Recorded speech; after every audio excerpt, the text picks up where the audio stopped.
The date is July 8th, and we were absolutely starved for NFL news. Desperate times call for desperate measures. ADP chasing listeners, get ready to learn who Will Mallory is, buddy. ADP chasing is for when you watch ship chasing, you go, these guys are just football guys. And the targets per outrun leagues, that's going to be really nice. Actually back in if it's Ashane. Stare into our crystal ball. Close your eyes, all your entries are going to lose anyway. Yeah, that's fair. This is a Deuce Vaughn show. It's anti-cabal. It's anti the best ball thought leaders. I'm obviously lying to some degree because I have a lot of both of these guys. It's the most disgusting pick you can make. But man. The That's Fair tilting face really got me this week. It's something new. It's something new every time. I mean, really, it can't be overstated how good it is. For the audio listeners, you really got to check out the animation that goes along with it. Really brings the clip together. Really impressive work. But yeah, welcome guys. As I teased in the cold open, we're going to be talking through late round tight ends this week. Really another week of just absolutely no NFL news. I think training camps are going to start to kick off next week. So I hope so. We need it. We do need it. I don't think they fully I don't think veterans report until the very end of the month ish. Yeah. I think each team has a slightly different schedule, if I remember correctly, but it's something like in a week or 10 days. Yeah. Maybe it's closer to that. Once it hits, it's full that's the thing is we're all begging for it right now, and then once the fire hose starts, it never stops. It doesn't stop. We're gonna feel like we're drowning for the next 6 months. So be careful what you wish for. Right. Enjoy this time. I know it feels a little slow, but drafting right now, truly. Drafting right now does feel insane. It's like I'm just going to do the same draft I've done each day for the last 50 days, and basically once training camp starts, it starts feeling like you have a mission, like a Swolecast ass mission. I got to make sure I get Lucas Krull in this one. You have to be reacting to things live. Yeah, but I think I kind of like that where you're going. What is this? What does this period of time offer that maybe won't be offered later? And let me try to go in and get that. I did a big dog, and I was like, I'm going to try to get the Hurts. I was on the back half of the board, and I was like, I'm going to try to get the AJ Brown Hurts with Hurts in the 4th round. Yeah. Which I did. And that's very fun, So I think going into a draft, knowing some of these things, most of, those stacks that are available with the 4th round quarterbacks is one of the things I'm trying to prioritize. That makes sense. So yeah, we'll get into the tight end stuff now. Before I pull up any visuals, I think the basic premise of today's show, I think it's been pretty well covered. If you listen to fantasy podcasts or you consume content, that this is a good year for elite tight end. The tight ends are generally priced down, and also maybe a decent year for sort of the mid to late elite tight ends. I don't know what we call them, but guys like David Njoku, Brock Bowers, maybe Pat Freiermuth. I think there actually is some solid depth in the sort of tight end. Yeah, tight end famously always deep. It's never always deep. But, normally, I'm smart enough to know that's not true, but this year it feels kind of true. It always feels kind of true. It always feels kind of true. It's never once been true. It's never been true. Yeah. I mean, here's the deal, Sam. You messed up the title though. We did who's this year's Kyron Williams, who's this year's Puka Nacua. We should have done who's this year's Trey McBride or Jake Ferguson. Yeah. And you missed the trick. I think I pitched that to Pete. He's the one in charge of the titles here. He might have been tired of all the clickbait we've been going with. So he switched that one up on me. But that was the pitch I gave.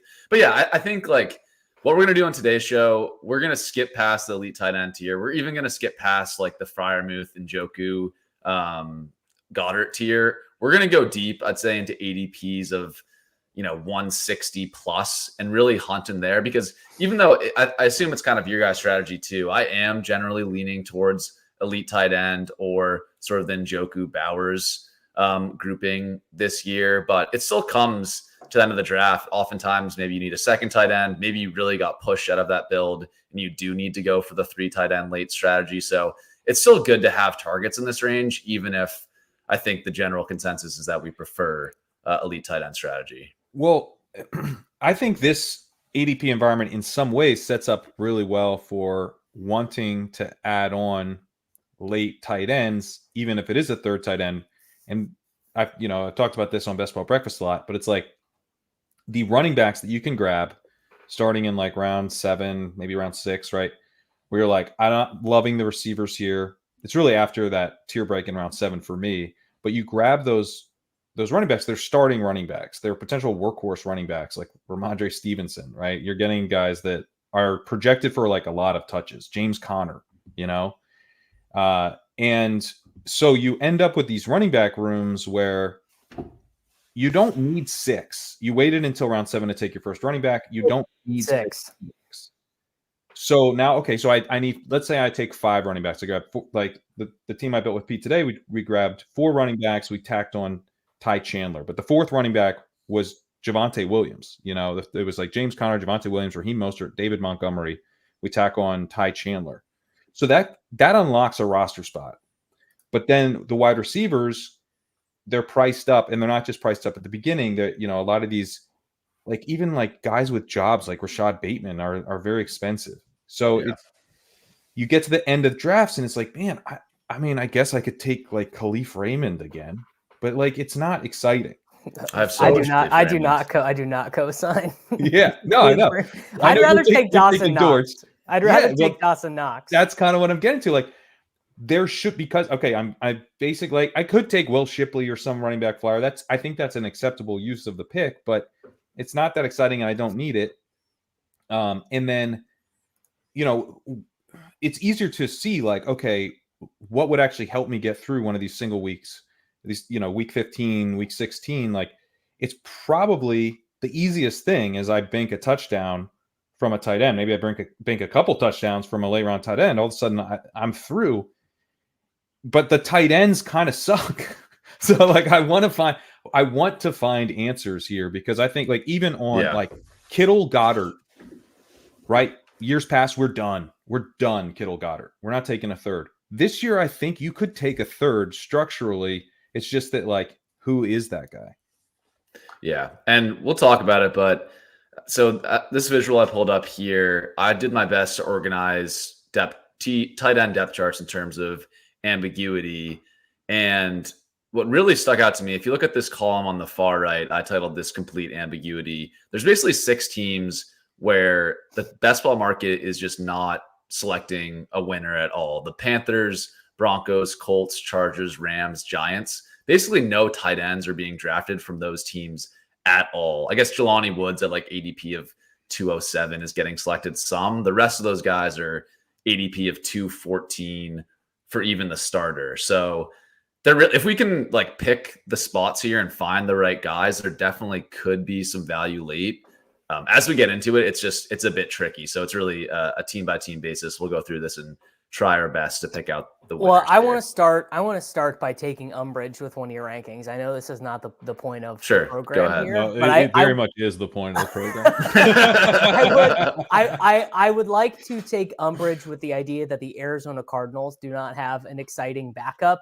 Tip Ryman was the 3rd drafted tight end of this class. He was a 3rd round pick, 2nd round pick, maybe. Third round, yeah. Yeah, and he was not a receiving guy, so the likelihood is that he just ends up being one of these Drew Sample type guys that like was randomly drafted in the 3rd round and then just blocks for his entire career.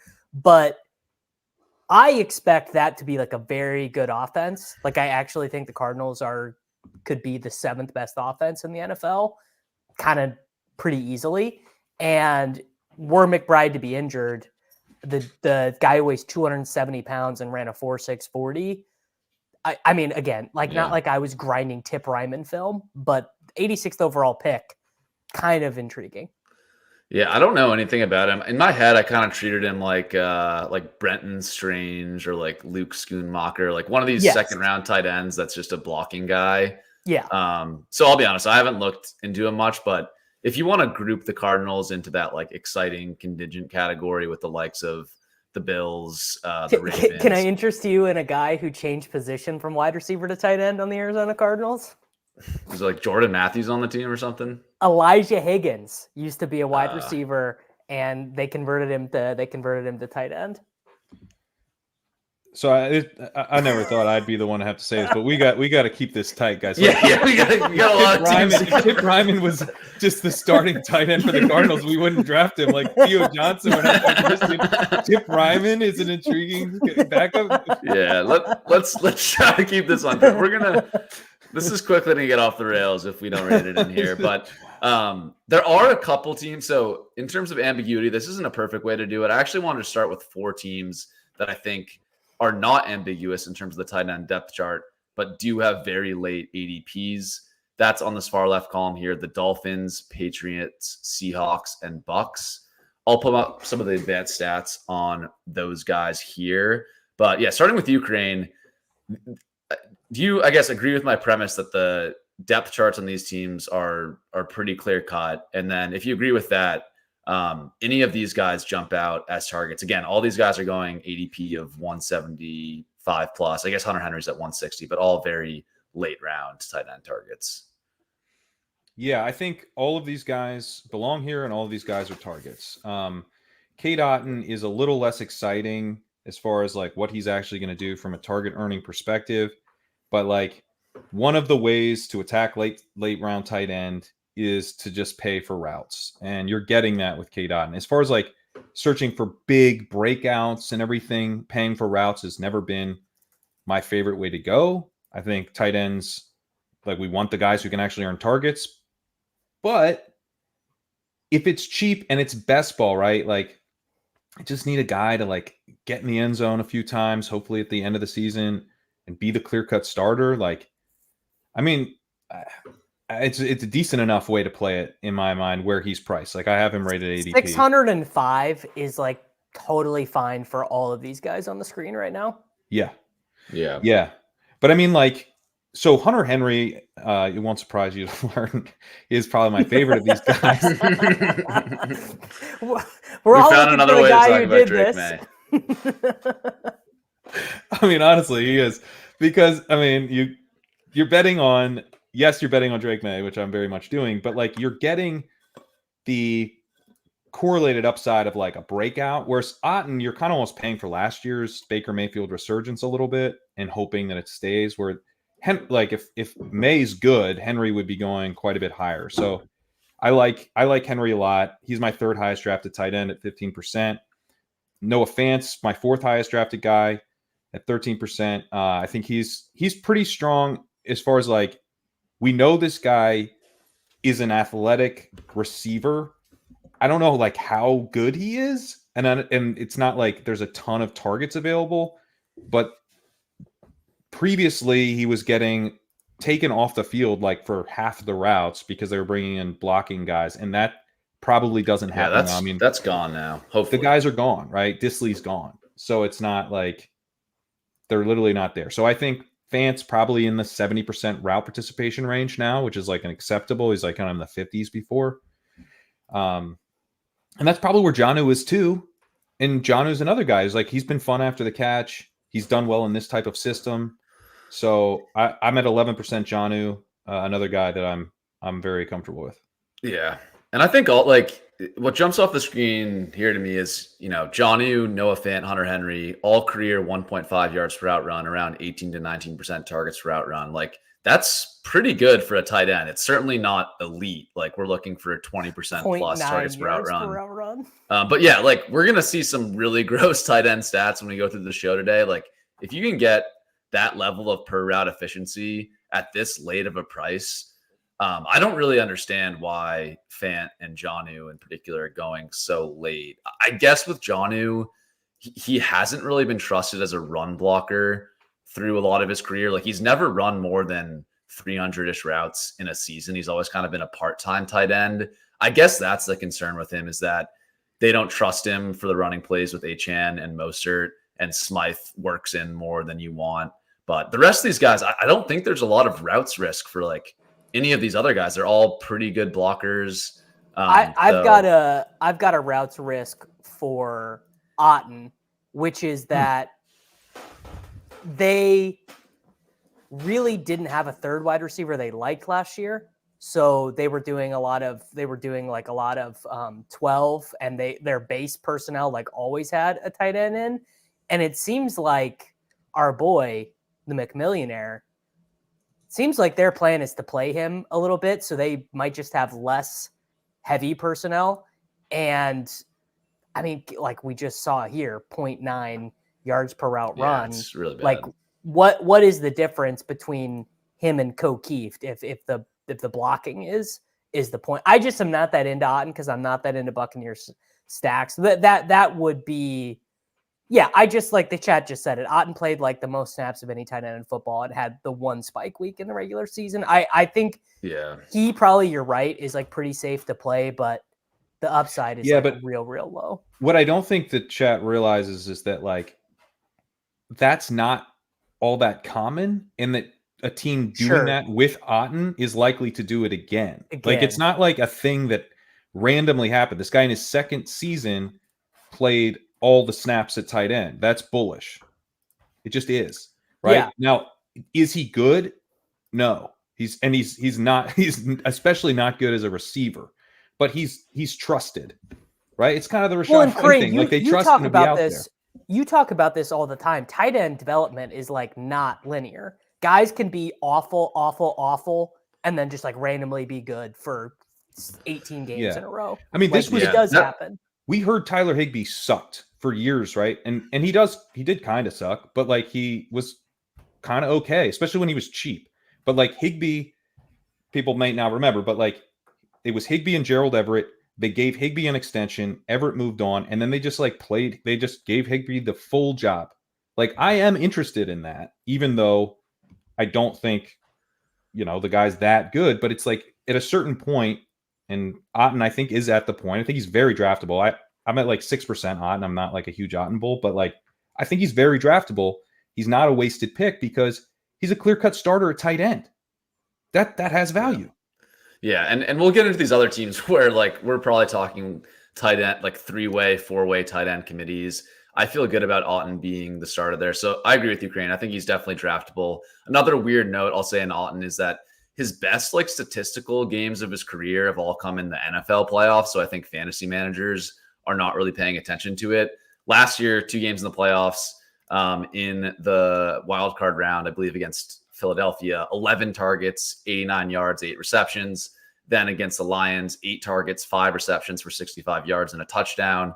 Also had 4 for 58 on 7 targets in the 2022 playoffs against Dallas. So again, that's baked into these numbers. So the 0.9 here bakes in those good games. Oh no. But so again, you can't get too excited about it, but I do think people are probably forgetting those playoff games a little bit with Otton, which makes him look a little better than the regular season stats would show. There's one guy that I think should be in this list, actually. Yeah, what do you think? I think Tyler Conklin should be in this list. Yeah, we'll get to Conklin later. I have an argument for why not, but we'll definitely talk. That's Conklin a 17-minute segment coming up. Yeah, okay, great. Yeah, buddy, get ready to learn Jeremy Ruckert. All right. Oh no. I was hoping we would start here. Yeah, this gets it. So we're now going into the completely ambiguous tight end depth charts. Starting here with Carolina, Jatavian Sanders is the favorite by ADP. He's being drafted a little bit at an ADP of 213. There's also Tommy Tremble and Ian Thomas here. Davis, you have any takes on the Panthers? Because the market's basically completely ignoring them right now. No person cost himself more money at this year's NFL scouting combine than Jatavian Sanders. Jatavian Sanders, 19 years old, the University of Texas. He's playing with first-round pick Xavier Worthy. He's playing with first-round pick Bijan Robinson. He's playing with Roschon Johnson, Jonathan Brooks, yada, yada, so on and so forth. He is second on the team in receptions. He is second on the team in receiving touchdowns. He's fourth on the team in total touchdowns overall, ahead of other guys who are NFL players. Keelan Robinson, NFL player. Jordan Whittington, NFL player. I mean, if he could have just ran a freaking 4.5, dude. I don't know what. Maybe he was hurt. Maybe I don't know what it is. But if that guy could have just put on if he could have had an 8.67 RAS, he would have been a second round. He would have been the 50th overall pick. I don't know what happened to him. Do you know his vertical off the top of your head? It like 7 inches. I mean, it's one of. I think his RAS was like 3. If I remember correctly, I think his RAS. It's actually 3.5. I mean, I don't know. I don't know what it is. I don't know what it is. But it's like if we get to it's week 9 and Jatavian Sanders is running 77% of the routes, and him and Adam Thielen are like Spider-Man pointing meme like targets per game. I'm not gonna be surprised. I'm really not gonna be surprised.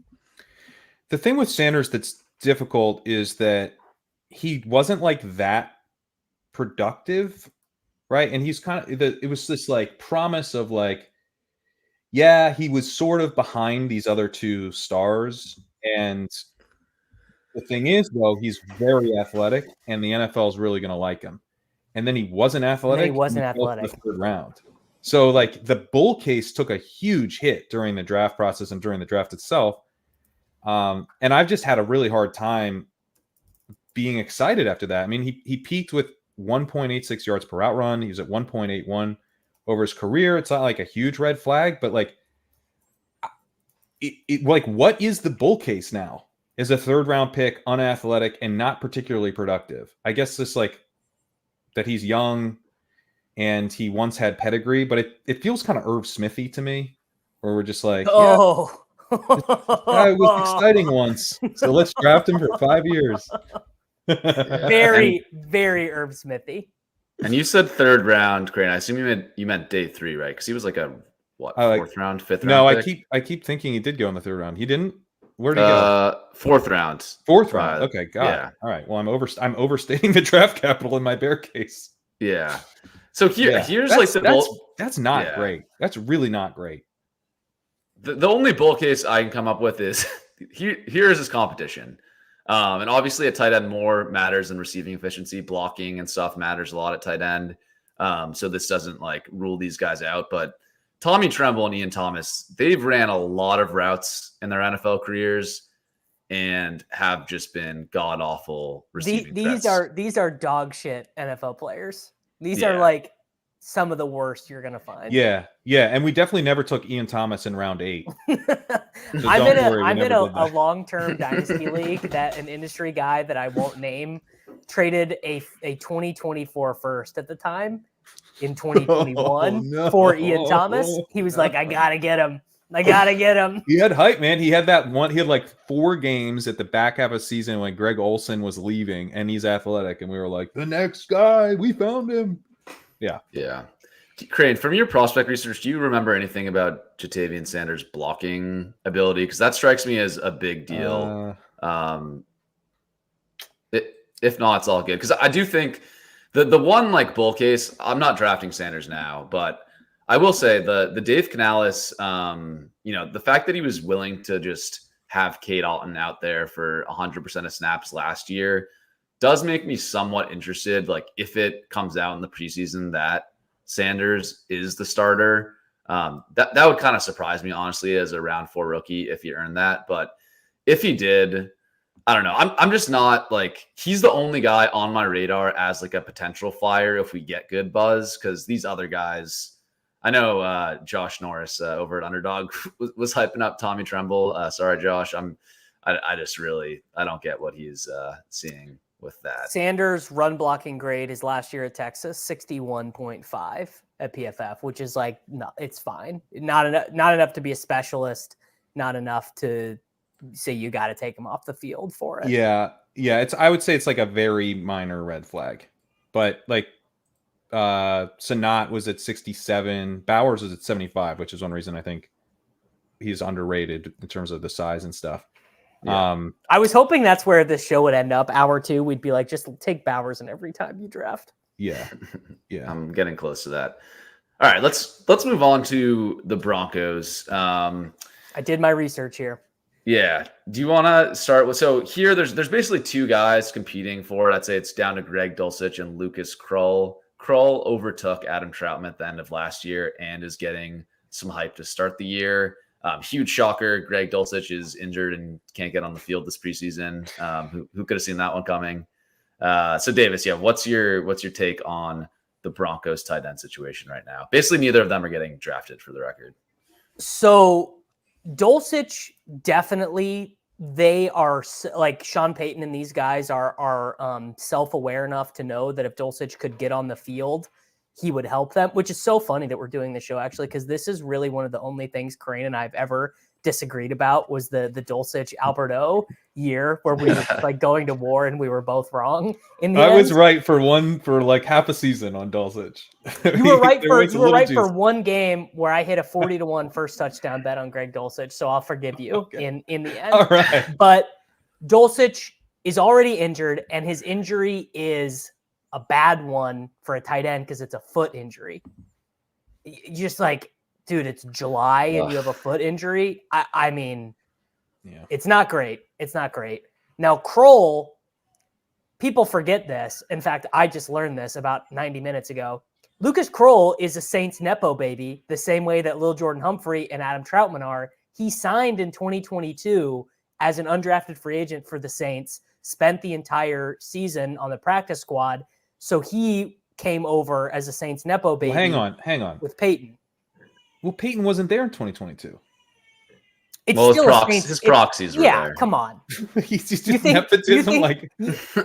You think that do you think that it's an accident that a guy who played 0 snaps and was on the Saints practice squad is on the Broncos? You think that's an accident? Like if Kendre Miller washes up with the Broncos, is that nepotism? No, I think the separation is enough now that it wouldn't be, but I think 2022 would be. So Lucas Krull, think Sean Payton was just lazy about who he brought in as like undrafted. He's just like he just called up Dennis Allen, was like, "Hey, you got some Dennis, guys I can sign." Players I should pick up. Yeah, exactly. I think it was just laziness more than nepotism. Okay, all right. So he's a lazy roster addition, but nepotism. Nepotism. So he was in college from 2017 to 2021. He started out at a junior college, went to Florida, didn't play, went to Pittsburgh, didn't play, then had 13% dominator rating his final season. I mean, he's the most create a player ass tight end of all time, which is to say, I'm not really buying this idea that he's tearing up training camp. You know, Peyton had that quote where he was like, look at this guy. Look, you're gonna remember this. I think the quote was, I think he said people are gonna remember 85, right? People are gonna remember 85. Yeah. I think the plan is probably for him to be the Joker in that offense in the same way that like Kobe Fleener was the Joker. People might remember still gonna play. Name's not Eric.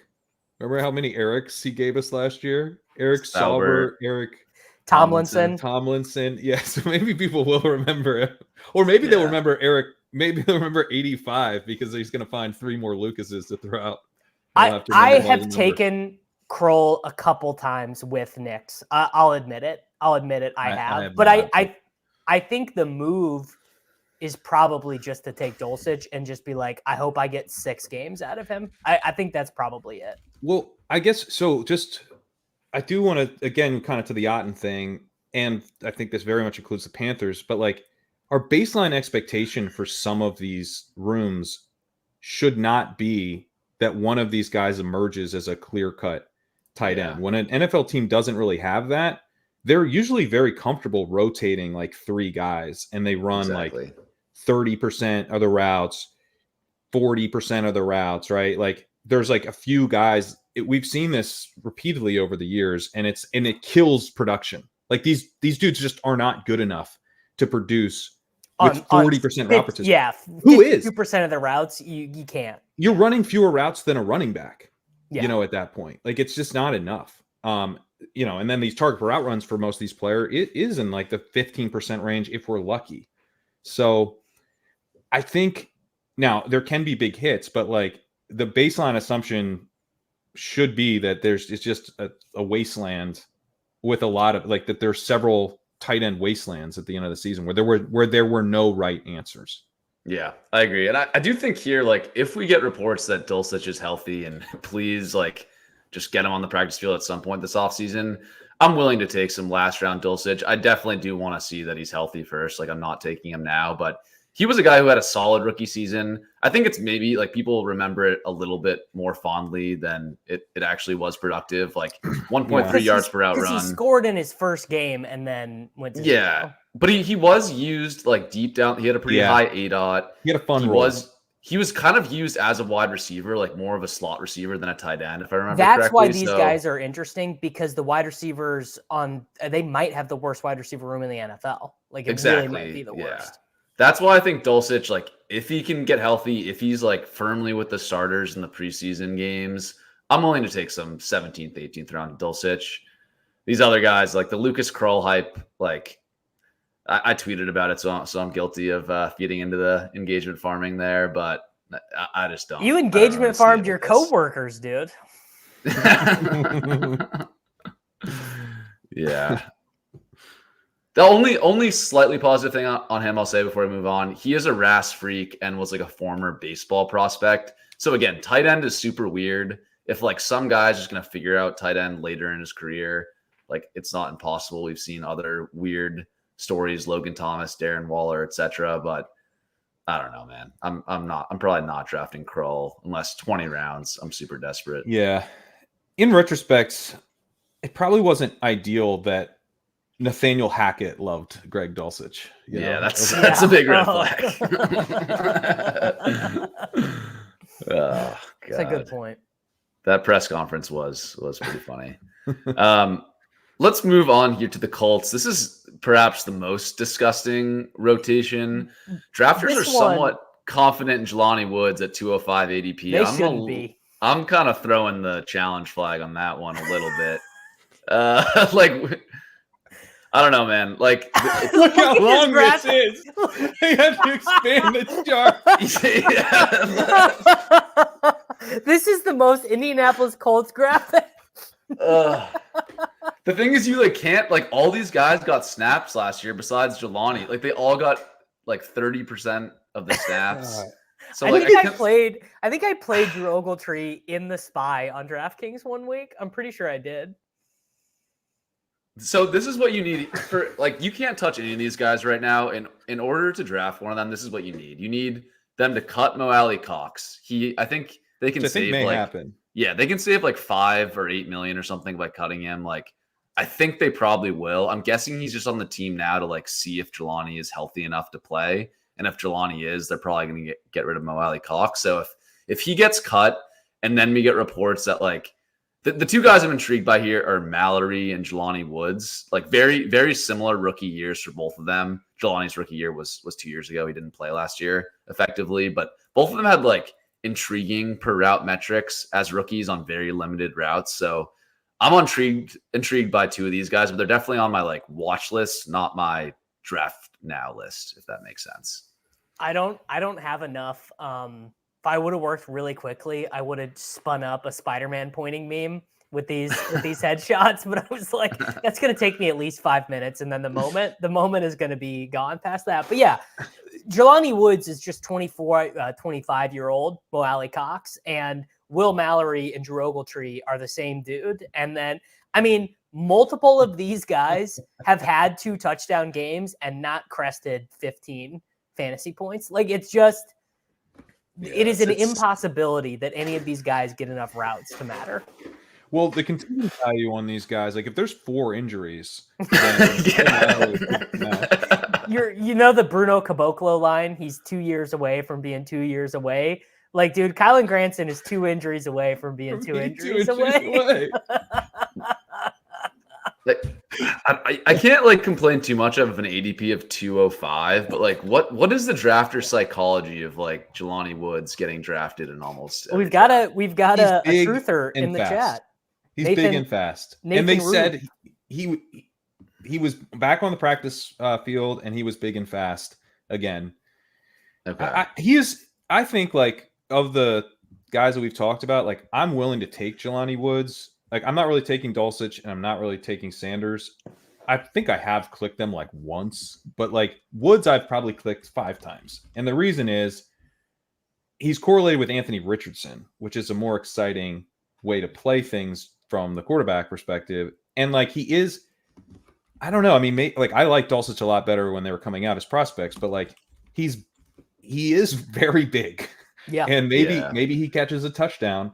You know, he was a clean 10 of 10 in relative athletic score too, like a true athletic freak. Yeah. I think I'm most interested in Woods if he has a 50% I mean, he had a 2-touchdown participation. game in his 3rd career NFL game. Right. Of all the guys we talked, like, let's say they all are going to run 50% of the routes this year. Woods is the most interesting to me at that I'd rate. probably take him if you locked me into 15% of the or 50% of the routes. Yeah. I would take him. I would take him over like Knox.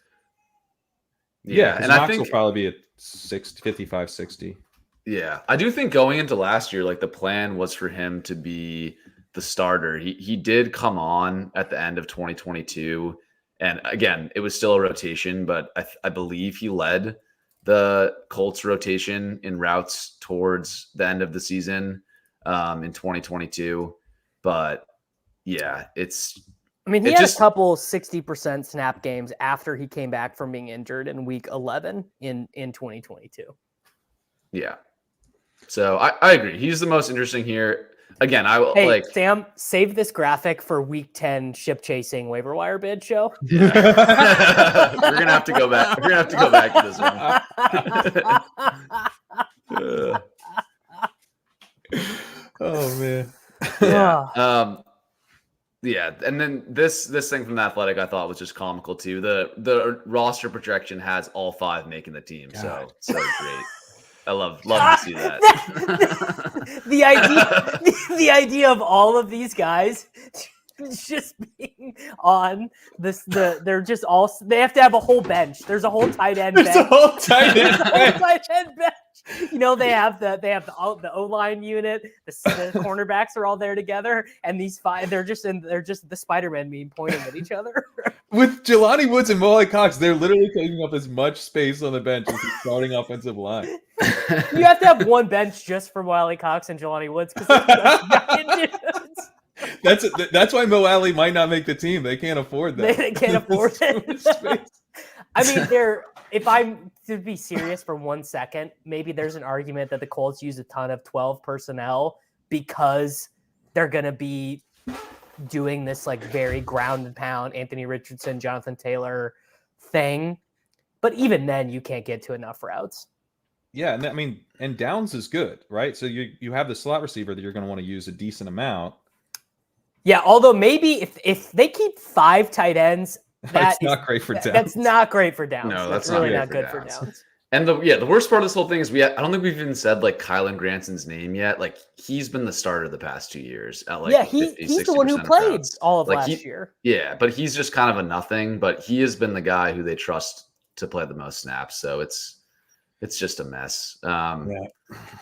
Let's move here to the Chargers. I think this is a team, like maybe not now, but I think this is a team where one of these guys could emerge and be a pretty interesting target. Interesting environment in the Chargers where the wide receivers are really weak. So a tight end could come out here and have some decent target earning.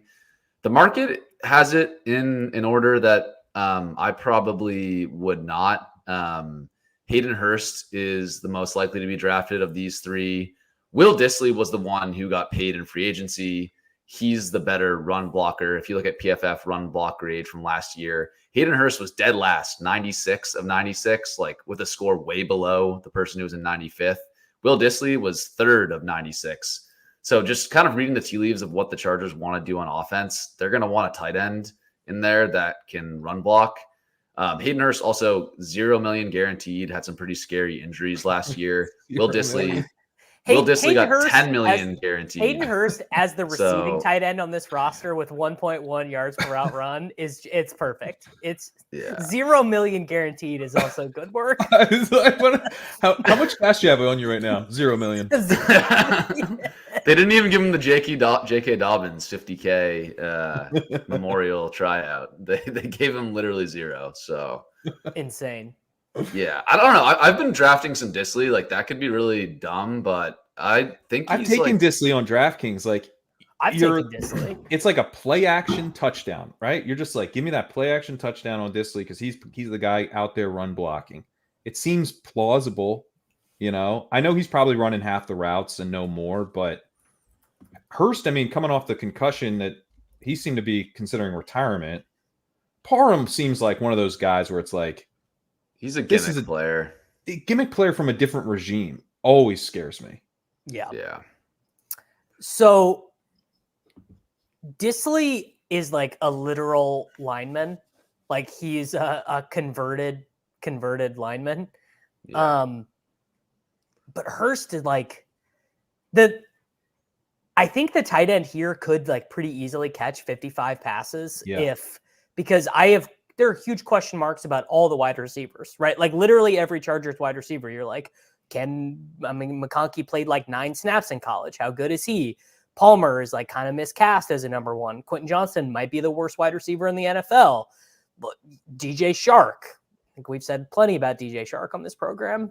Brennan Rice, I tried to make a bull case that it was aggressively good that he was drafted in the 7th round instead of a UDFA on this show last week. Like it's a really bad wide receiver room. I think sadly though, we probably land where we landed with the Colts, which is Parham plays in the red zone. So that takes out some of those really important targets, but he never gets, Parham's just not going to get enough volume to be relevant for fantasy. No. Hurst is like weird injury stuff, $0 million guaranteed. These are some tight ends that Will Dissly makes more money than. Juwan Johnson, Gerald Everett, all the rookie guys, more than Jonnu Smith, more than Trautman, more than Gesicki.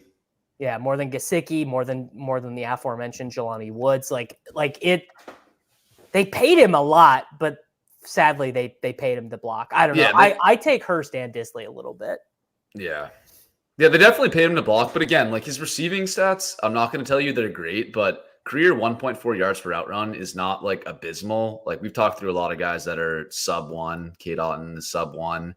I think there's a decent chance that Will Dissly is like, I wouldn't say it's a median outcome, but a decent chance he's like 75% routes this season. If, they don't trust Hurts in the run blocking and he's just their base inline tight end, like that could just be a route accumulation role.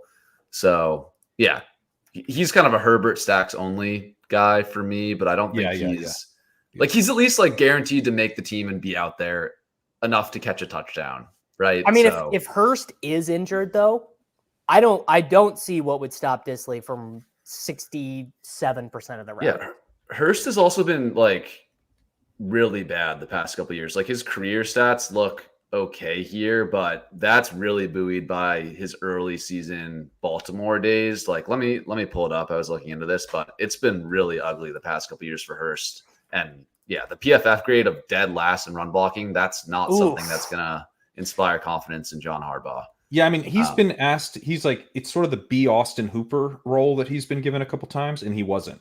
He fell below B. Austin Hooper. They the Falcons asked him to do that, and then he got clear runway on the Panthers last year. Didn't happen. So yeah, no target competition last year in the Panthers. 13% targets per out run, 0.8 yards per out run. Like he was paid to be the starter there. Like he just straight up lost the job because of how bad he was. And we've seen, to the Conklin point, that we'll get to later, but like we've seen guys emerge. Conklin got on our radar because Irv Smith was kind of Hayden Hursty, And so Dissly, the route, it's never exciting. The exciting thing is to find a guy who looks like Donald Parham and hope that he gets 80% of the routes, because that would be amazing. But that rarely happens. What more likely happens is good run blocker makes his way to more routes, which is kind of what Jake Ferguson was last year. He's a better receiver than Dissly by a decent amount, but like that's how Tyler Conklin became relevant. The Ferguson argument, the chat is really missing the point. It's like, yeah, 97% of the guys we mentioned on this show are going to be the worst players you could possibly have on your roster. But like Jake Ferguson was a huge win rate guy last year. Like he was massive. Yeah. Yeah. Chat, Easy in chat makes a great point. Someone's got to acknowledge that the Greg Roman is a big tight end coach, and he drafted Hurst, and much like Nepo baby J.K. Dobbins, wanted to bring him along. Yeah. And just like didn't Greg Roman use Hurst as the backup tight end in Baltimore? Because they also drafted a guy by the name of Mark Andrews in the same draft. Yeah, what's like the bullishness? I don't know. I don't remember Hurst's Baltimore days being that exciting. I guess they were passable, but know how in movies like there's like when they do flashbacks, there's like kind of like a film over the camera. It's a little fuzzy and everything. Is that just how Roman lives his whole life? Like what he's got J.K. Dobbins, Hayden Hurst. Like what year is he imagining these guys from?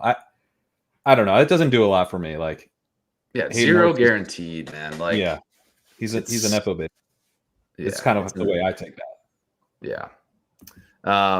And this quote was from Daniel Popper, I believe, is the athletic guy in the Chargers. He had Disley and Hurst as the top 2 tight ends in the depth chart. So, I don't think we were seriously considering Parham here, but for anyone drafting him, I think if you're taking shots here, I think it should be Hurst. Could you pull up the blurb he did very similar to this on the backfield? Yeah, can we get a Kamani Vidal? Yeah, anything. He did do that, and he basically pretended Vidal didn't exist. So sick. We love that. That's exactly what we want.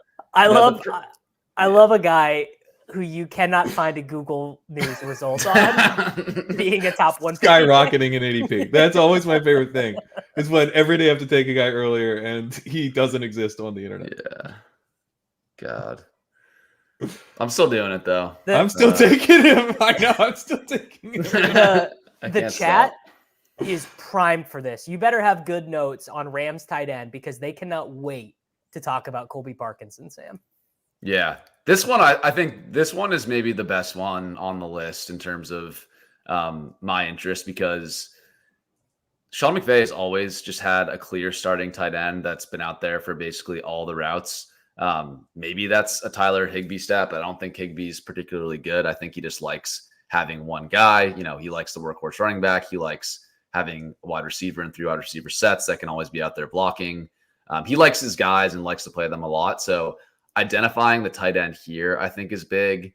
And like as to why we're ruling out Higbee, he had ACL, MCL surgery in mid to late February. That means like best case scenario, he's back by week 12. I think there's also scenarios where he misses the whole season, maybe even sort of like a cut and injury settlement type of situation for Tyler Higbee. So I think the guys we should be interested in are Colby Parkinson and Davis Allen.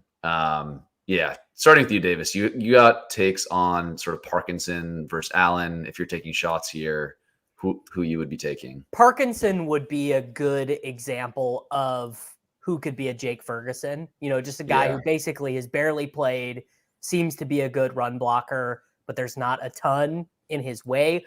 Colby Parkinson is the 14th highest paid tight end in the NFL, more than Fant, more than Conklin, more than Higbee, more than basically every other veteran who has signed a contract extension other than the very obvious guys. He was like a fine-ish receiver. I mean, he did have 1,200 receiving yards in college, which is for a tight end can be a lot more than Davis Allen. Allen like kind of flashed a little bit playing last year, but it basically just seems like McVay and Snead wanted Parkinson. So I think he's going to get the chance to play. Yeah, and he's apparently looked good in camp. But I guess I would just push back on the idea that McVay wants like a clear-cut starter. He split. I don't think he cares about tight end. Yeah, and he split Higbee with Everett for a while. I mean, this was a team that for years ran a committee at tight end.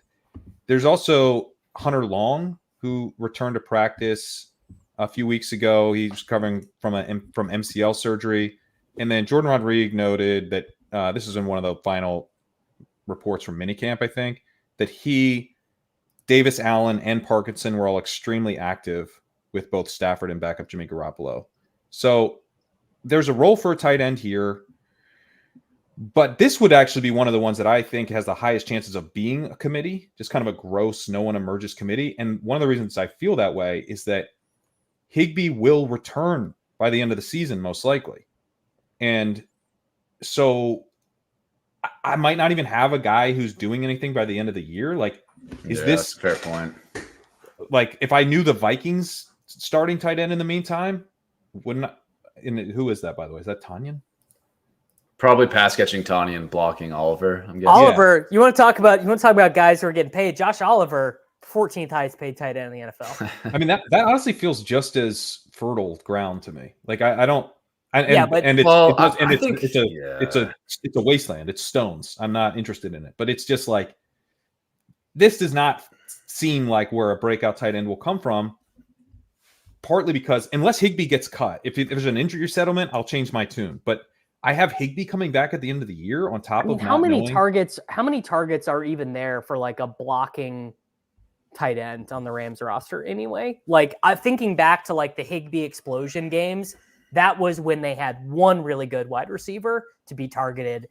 Now, I mean, are 60% of the Rams throws are going to go to two guys? You're looking at a very, very small slice of a pie for a tight end. Yeah. I will say Higbee has had multiple like pretty high target earning seasons. He has a 24% targets per route run in 2022, a 30% targets per route run in 2019. That was on just like 300 routes, but still that's insanely high. So yeah, you probably would need an injury to one of the top two wide receivers for something like that to happen. Or, maybe Cooper Kupp does hit the age cliff. But I also think like the thing with tight end hurts us here where like Higbee knows the assignment, right? And he's not particularly athletic to begin with. So like, what is the bar for him what is the bar for us drafting him? Higher than it's going to be. Like we shouldn't be drafting Higbee. But what's the bar for him coming back and playing a bunch of snaps by the end of the season? Not that high. He's got it.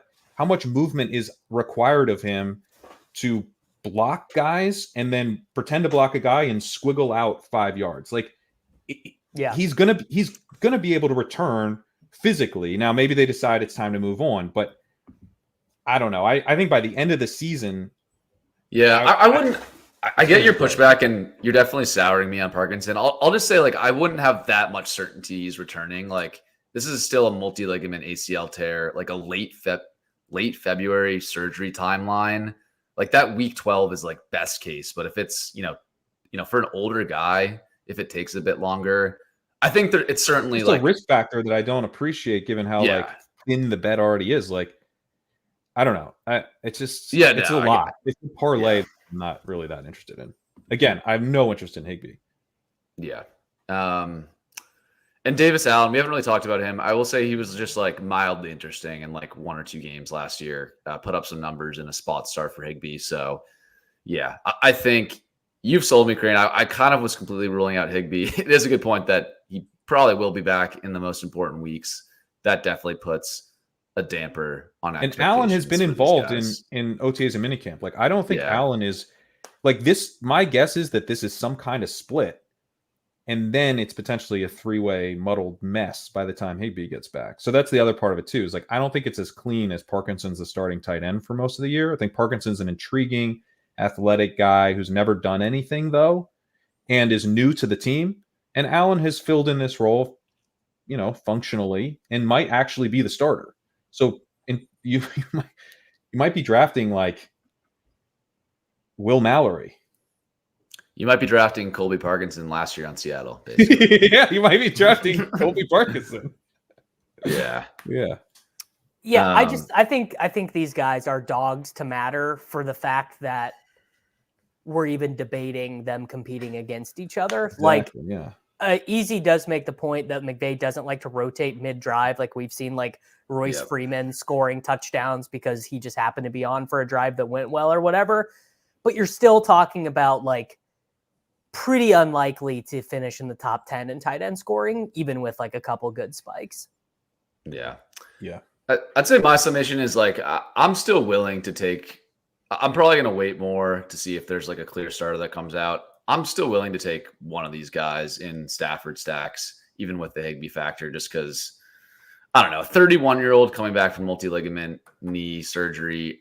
I don't think it's like that big of much of a lock that he plays like at all this year or has a role. Yeah. But I agree it's a factor to consider. This is one of the things that like, so Ferguson, I wasn't super into, I don't think this time last year, but maybe by this time I was starting to get intrigued, but news on him was pretty bullish. Like Schoonmaker never made noise, and it was like Ferguson had been really involved as a run blocker. Even when Schultz was there, he was used on the play action stuff a lot.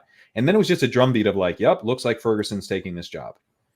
If we get that kind of at a training camp, like, yep, it looks like Parkinson's the guy, then especially if it's accompanied by like bearish stuff on Higbee, then I'm definitely open to the idea of taking Parkinson.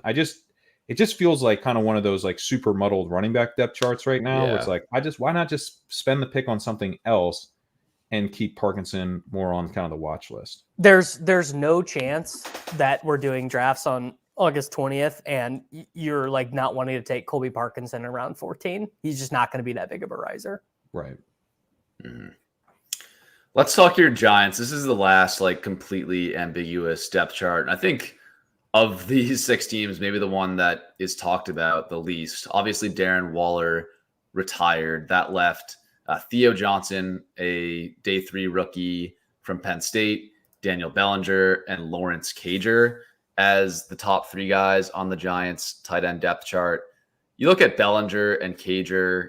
Bellinger sort of has a full season of routes through 2 NFL seasons. He's been, again, 11% targets per route run when you're competing for targets with Darius Slayton, Isaiah Hodgins, these type of guys. That's pretty bad for Bellinger. So, yeah, for me, like, I would take stabs on Johnson if we get good hype. I want the mystery box over the guy who's been pretty bad and hasn't earned that big of a role through 2 seasons, but certainly not enough confidence that he's going to be the guy to draft him now. Yeah. Johnson, pretty much every season gives me a tight end that sort of tilts me with how much people get excited about the RAS score, because other things matter too. And Johnson is kind of that guy for me this year, where he had the 9.99 RAS, but he's not a very good blocker. And so and the other thing that's funny is that Bellinger was really I was wondering if you were going to say that. Bellinger 9.66 RAS. It's not like, oh, there's 2 Hayden Hurst or there's 2 Tavian Sanders and then a guy who's crazy. No, Bellinger is also an insane athlete. Also, Theo Johnson, for all his gifts, could not do shit at Penn State. I mean, just did not generate receptions. I guess he did get to 34 receptions as a 21-year-old senior. That was tied for second on the team. So I guess maybe I'm being a little bit unfair in the context of what a Big Ten offense offers. I mean, this is your most clear as day split, though. It's just not one is going to play a ton more than the other. And Lawrence Cager, by the way, this is for Sam, converted wide receiver, buddy. He was he was a wide receiver at, you want to talk about pedigree, a receiver at Miami and at Georgia. Yeah, the closest comp for me when I did Johnson stuff was Zach Kuntz, another really athletic guy who has done absolutely nothing, through 1 year. But like, we're going to talk about other Jets tight ends. I don't even know if he'll get mentioned. Like, these super athletic guys who didn't have much production or efficiency, and he had a peak of 1.58 yards per route run, a career mark of 1.22 in college. Like, we're looking for guys to be even a tight end, like around 2 yards per route run. He just wasn't productive or efficient, really. 16% yardage share was his peak. He didn't really score that many touchdowns. 16% career touchdown share. So there just wasn't really much production. Like, you want athleticism. Athleticism is really important, but it's kind of like, it gets you in the door. And then I still would like to see if there's anything else to the profile. And in this case, there isn't really. And so, as uninspiring as Bellinger is, he has earned snaps at the NFL level. And that's something, I've got some cold water to throw on the idea that he would even play a lot of snaps. They also in free agency signed Jack Stoll, and Chris Manhertz, who are like the Blockers, GOAT. Yeah. Like Stoll and Manhertz are like really good blockers, like top 5 PFF in run and pass block grade. So even playing 85% of the snaps, like assume Theo Johnson doesn't exist, he still might not get those snaps. Yeah, no, I don't think any of these guys, to me, I'm not really that interested. Theo Johnson, I sprinkle in like a tiny bit because of the mystery box element, but like most likely he's running 25% of the routes this year. Yeah. Yeah, I think so. Here's maybe a somewhat realistic scenario. Say we get to week 3 of preseason, we get the snaps from Nathan Janke, and Theo Johnson's playing. It's almost Yankee season, dude. We're almost there. Well, I'm excited. Yeah. I miss it. By the way, Johnson's playing. This is a dark show. Feels like I'm watching The Road. This is the darkest edition of ADP chasing ever. No, I mean, I think I was probably the first person to Google like some of these things. I was Googling to pull up like Lawrence Cager college stats.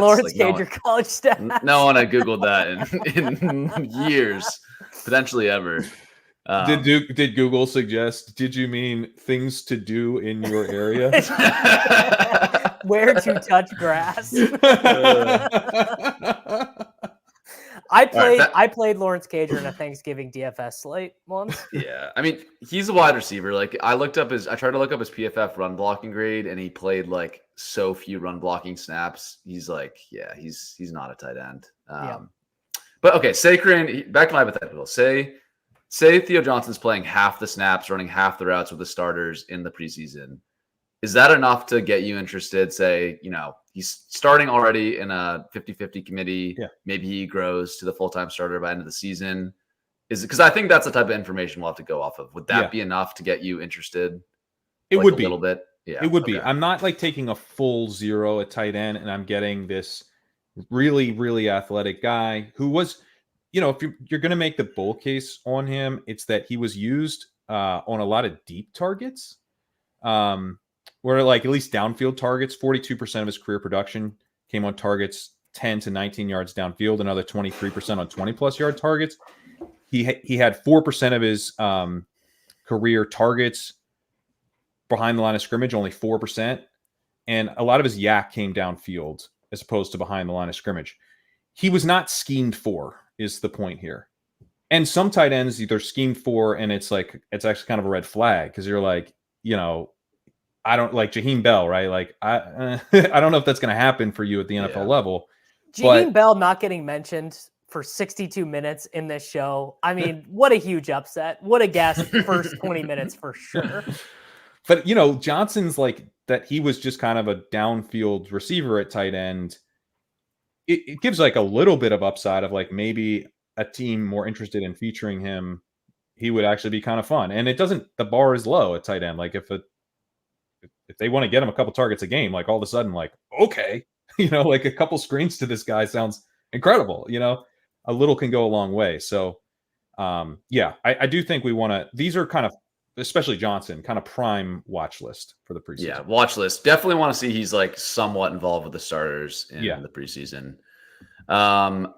Just pointing out here, Theo Johnson, 9.99 RAS. I also want to say, like, how is every tight end like a 9.8 RAS and above? Like, I trust Kent Lee Platt. I know he does good work, but it's the weight multiplier. I think these guys will figure it out, but I think the weight multiplier is off based on how these guys are able to train now. Like, I just think the average 260-pound college football player can just move so much better than they could 10 years ago. So, like, 10 years ago, just a Tavion Sanders have like a 0.3 RAS. Tavion Sanders shows up to your local Planet Fitness and it just blends in.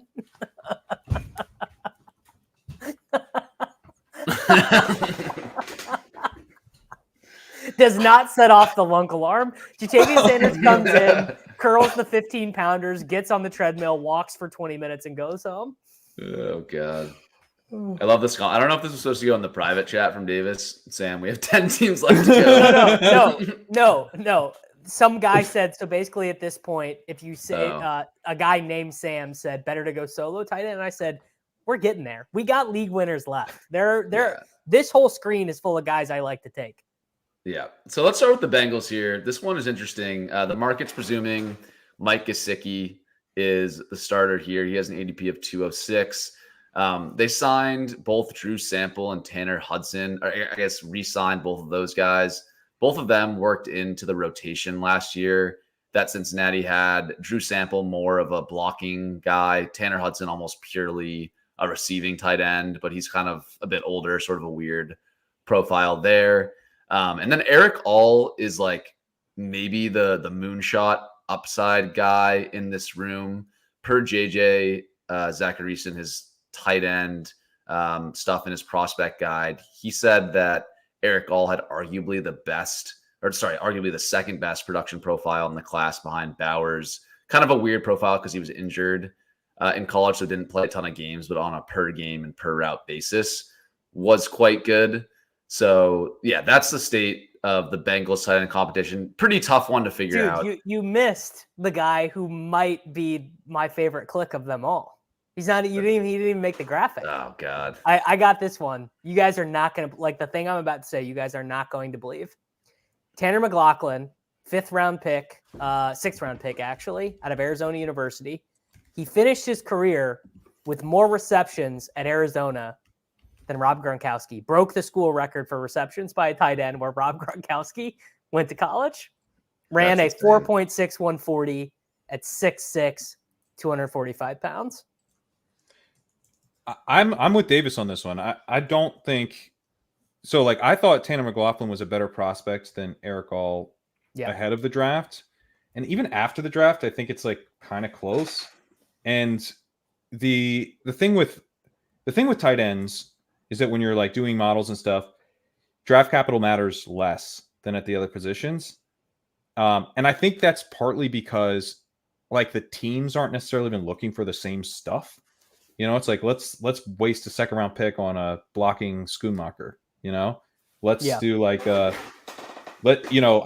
not that interested in kind of like an okay big receiver. We can take him in the 6th round or whatever, but he might actually be a better receiver than Eric All ultimately. So I don't know. It's not that I want to take McLaughlin, but he was kind of intriguing to me as a prospect. And all, kind of at the level or a bit above of All. So it's another situation where I'm like, I don't feel at all confident that I have the right guy when I draft Eric All. This is worse. This is actually worse than the Colts room because if just one of these, if one of them existed, I could like really sell myself on Tanner Hudson. I could really sell myself on McLaughlin. I could really sell myself on Eric. Like, oh, he went to Iowa. He's a great blocker. He's going to be on the field. But the fact that they're all there and they made sure to retain Tanner Hudson, who I believe for like 6 weeks at the end of, actually, I don't believe, I know, when Hudson was playing last year, he was leading tight ends in targets per route run for like 6 weeks of the season last year. It's just annoying. This is insanely annoying. And like, Sam, you put in our chat yesterday, like, oh, all we have to do is bet against Gesicki. Yeah, that's not really true. But if it was true, it would be sick. It would be like, if the depth chart, if they just ran back the depth chart from last year, Gesicki, Hudson, Sample, I'd be like, dude, we should be taking Tanner Hudson. But it's a mess now. Yeah, I guess I think I'm just like more anti-Gesicki than pro any of these guys. Like Gesicki's been really bad in back-to-back seasons. And he's like in the Hayden Hurst mold of like a guy who can't run block at all. Like he's purely a wide receiver, which maybe sounds exciting, but I actually think on this Bengals depth chart, like their wide receivers are pretty solid. I think both Yossi Vosh and Jermaine Burton would definitely play ahead of Mike Gesicki, like for slot snaps. So we actually want the true tight end here. And yeah, Mike Gesicki got less money guaranteed than Drew Sample did. They both were signed this year. So I don't know. I'm not really seeing it with Gesicki. Like terrible per route metrics and he like can't block at all. Like what am I getting? But when he's in the slot, he's going to be split off the line as essentially a 4th receiver. He's not literally going to be like, I don't think they'll play 12 personnel with Gesicki. So you're saying it's like a 4 wide set? It's essentially a 4 wide set. I mean, slot snaps are very like, it just means he's not in line. He can be like just 2 steps back and he's in the slot, or over slightly, he's in the slot. Like he's going to be detached from the line, and Joe Burrow's out of the shotgun, right? And they've got, I mean, frankly, they don't have like a true Tyler Boyd slot receiver anymore. Some of that would go to Gesicki, I think, if he's out there. The question is if he's out there. I don't know. I've actually taken some Gesicki. I've bet against this guy his entire career.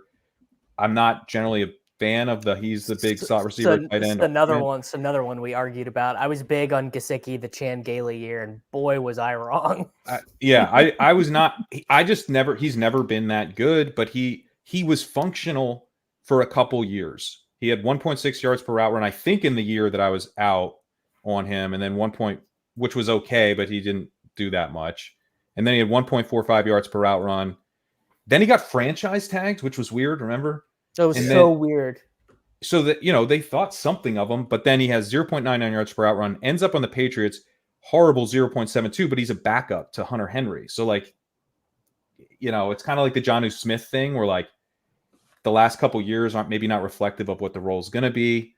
So I don't know. I'm actually like a little intrigued by Gesicki as like that pure receiver who's completely for free because he's attached to Joe Burrow, and some of that like underneath dump off stuff is available. It's a good bet against Burton, who I'm betting on. I'm all over Burton being like a true downfield guy with not a ton of nuance to his game. I guess I just question that Mike Gesicki is like the underneath dump off guy. Like his career ADOT is like closer to 10 or 11. Like he kind of has the wide receiver like deeper ADOT. So yeah, that's fair.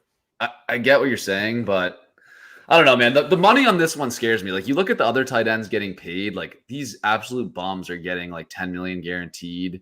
Will Dissly, Colby Parkinson, you're getting paid less than Drew Sample. Like, dude, Tanner Hudson got targeted a lot last year. He got targeted 50 times on 276 snaps. This is one, like we talk about the watch list, like this is one where I would be hitting it hard if we have any concrete information that one guy is the starter. Yeah, save this graphic for week 3 ship chasing. Save this for August, round 15 FFPC. Let's take this dude. So I want to be in on this. To me, if there's a Ferguson, it would be the clear-cut starter. Like, and remember, Ferguson didn't run like 80% of the routes in week 1 last year. It took him a little bit of time. I think he was more in the 60-something% range. And then he consolidated routes as the season went on, but he was involved around the red zone from the beginning, which is partly why, he was a good fit. But I think we could end up with something. So like if Tanner Hudson starts out as like, a decent starter and emerges over the course of the year, he could be a huge, it doesn't matter to me who it is. Drew Sample, Tanner Hudson, please someone do this because it would be a smash. It would be an absolute smash. Like, yeah, I think there's targets. There's 8-yard targets available in this offense. My fear is it's going to be a lot like last year where it was kind of a 3-man rotation. Like Sample was kind of the inline blocker guy, Tanner Hudson, pure pass catcher, Irv Smith, maybe Mike Gesicki in the Irv Smith-esque role, probably, hopefully a little bit bigger of a role. I should add, by the way, Eric All might not play at all this year. He had a herniated back. He had a back injury. So that would be an easy way for them to be like, oh, well, we'll just redshirt him and play McLaughlin and see what happens. Yeah. I don't love that they also drafted McLaughlin though, because I just want someone to consolidate this. And maybe it doesn't happen. I mean, I could see this being kind of like a worse version of the Chargers the last few years where like maybe someone's in Everett, but we're not sure way more throws, even. 650 throws available. That's true. Yeah. McLaughlin also drafted in the CFL draft, so you're sweating that. You got to make sure he doesn't go to the Saskatchewan Roughriders. He's also 25 years old, McLaughlin, as a rookie. Tight ends are just so weird. It's like I can't even. Yeah, it's just such a weird position. Yeah, I mean he'll never be like a star, but I do. You keep the light on for any. It's like, hey, I've managed to run like 70% of the routes on this team. I'm like, great. You're 33. I don't care. Yeah. That's true. Packers here. This one, I think there's a guy here with some upside. Luke Musgrave, 2nd-round pick. Obviously, the market's reflecting that to some extent. He's going 150, so a bit earlier than the other names we're talking through today. Tucker Kraft going at ADP of 214. Here are their stats from last year. Tucker Kraft did kind of emerge towards the end of the season after Musgrave got injured and was trusted as the starter in the playoffs, even after Musgrave had been back for a couple weeks. You look at their per route stuff, though, and Musgrave to me looks a lot more interesting. Higher target per route run, higher yards per route run, higher ADOT. I think if one of these guys is like a receiving weapon, it's Musgrave, and Tucker Kraft is just like the competent blocker who can catch dump offs and be fine. So, yeah, I haven't been drafting Musgrave much, but his rookie year was a little bit better than I expected. Like, these are pretty solid numbers for a rookie. Start with Ukraine. How are you playing this Packers tight end situation? So I didn't realize Musgrave looks exactly like the actor who played Larry Bird in Showtime. Yeah, that's an interesting note. The Musgrave was not someone I was drafting a ton of early because I'm like, man, I'm getting a guy who could get past the other rookie they drafted last year. But I've been drafting him a decent amount more recently. I'm up to 9% on him. I think he's a pretty good pick. Kraft tore his pectoral. Yeah. And that hasn't been like super widely publicized, I think, but he could end up missing. It's like, oh, he's going to be back for training camp, but like the beginning of training camp, like how much off-season work is Kraft going to even get in? Right. And when you have something like if Musgrave, I think Musgrave, it's now kind of up to him. Like if he's good enough to consolidate this role and be the starter, I think he can do it. Like I think he would just will be the starter. And tight ends generally, like sometimes we see like with a Cade Otton, like if a dude is functionally doing the job, he's just left to do his work sometimes. And Musgrave, I think, is probably good enough to, if given the opportunity to just be a clear-cut starter, he can do it. And the pectoral injury potentially gave him that opportunity. Yeah. And other people have pointed this out. There was just a couple like boneheaded Musgrave plays last year that prevented him from having much better stat lines in a couple games. A couple times where he was like wide open deep and didn't keep running on a Jordan Love pass, like could have been a wide open touchdown. A couple other things where I think it was just sort of rookie sort of stumbling blocks that stopped him from having a better season. But yeah, I think, I'm with Ukraine. I was kind of like ignoring him early, but now with Kraft's injury and sort of looking back at his rookie season, I think it was a little bit more exciting than I was giving it credit for. Also high draft capital. Like he was 40th pick in the NFL draft or something like that. Yeah. In a decent rookie season, like I don't think he's going to be awesome, but I think he's as bad as it gets late, as we've kind of gone through. Like, yeah, what's the difference between him and Cole Kmet? Like what's Cole Kmet's ADP relative to him?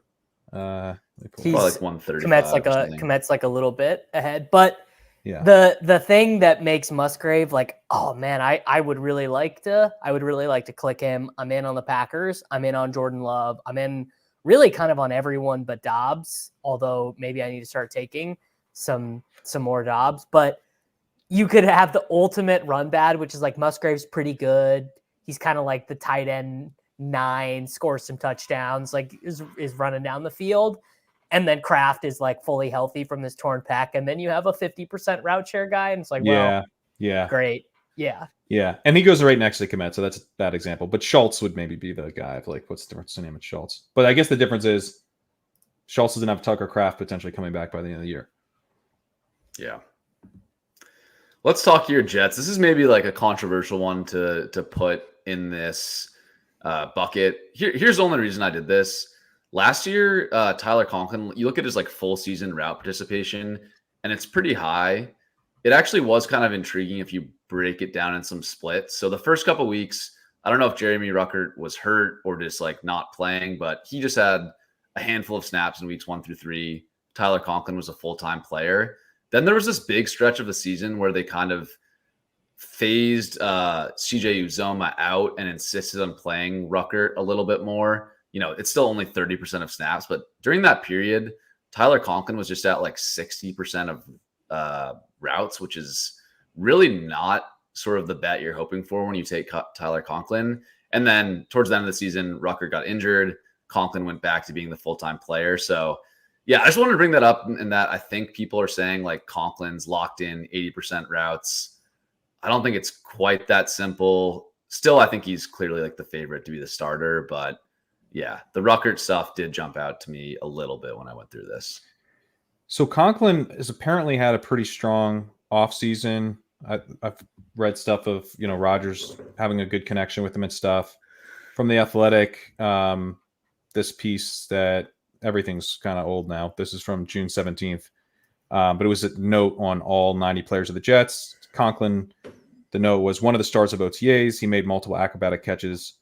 And next to Wilson, stands to benefit the most from competent quarterback play. He's in the last year of his contract with a lot to prove.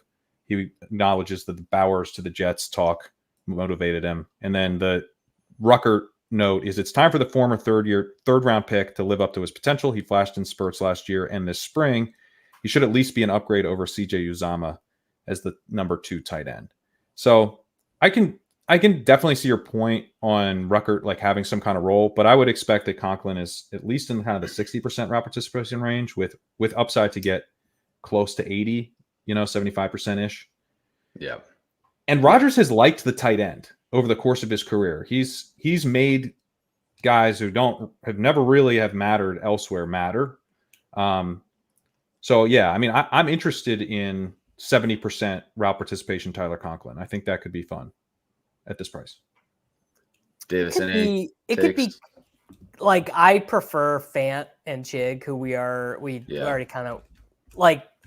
I guess the thing to me is that I sort of feel Conklin is just kind of like, yeah, he's 606, totally possible. I mean, I guess actually Conklin, maybe I should be more into it because if Rodgers just hates all these jabronis, like I'm kind of fading Mike Williams, the wide receiver depth chart after Corley. And like Corley, I like, but could just not be an NFL wide receiver. That's totally possible. Like he can only do gimmick stuff. You could definitely see Tyler Conklin having the Robert Tonyan Memorial season where it's just Rodgers is just like, I hate all these guys so much. I'm just throwing it to Conklin, Brees, and Garrett Wilson and no one else. I guess we just have to know, is Conklin in the inner circle? Is he in with Rodgers or is he out with Rodgers? Like, can you pull up a picture of Tyler Conklin, please? He looks like a guy who would be. He looks like Google Tyler Conklin because he looks like looking at this man bun that PFF has, I think he's deep in the. Has he gone on a 3-day camping excursion with Rodgers to take ayahuasca? We got to know. How long has he been in the dark? Was he on the Egypt trip with Rodgers? The Egypt trip. Tyler Conklin had 622 yards last year on the 2023 Jets. Like, I know he's not great, but like he had 0 touchdowns. Like, what's the easiest way for us to just hit on one of these guys? It's like, guy goes from 0 touchdowns with Zach Wilson to 8 touchdowns with Aaron Rodgers. Yeah, 10 touchdowns with Rodgers, totally. I mean, he's done it with worse players. Yeah. So, like, I don't know. Like, yeah, I know he's had, by the way, Conklin has 7 career touchdowns. So if he got to 8, he'd more than double his career total. But like, look at the jabronis Tyler Conklin has played with, though. Right. I mean, just like kind of it's like a slightly more interesting guy than Cade Otton, weaker target competition, better quarterback play. We know Rodgers wants to throw the ball in the red at the 3-yard line. And I like Brees, but he's audibling to a pass play. Yeah. It. Yeah.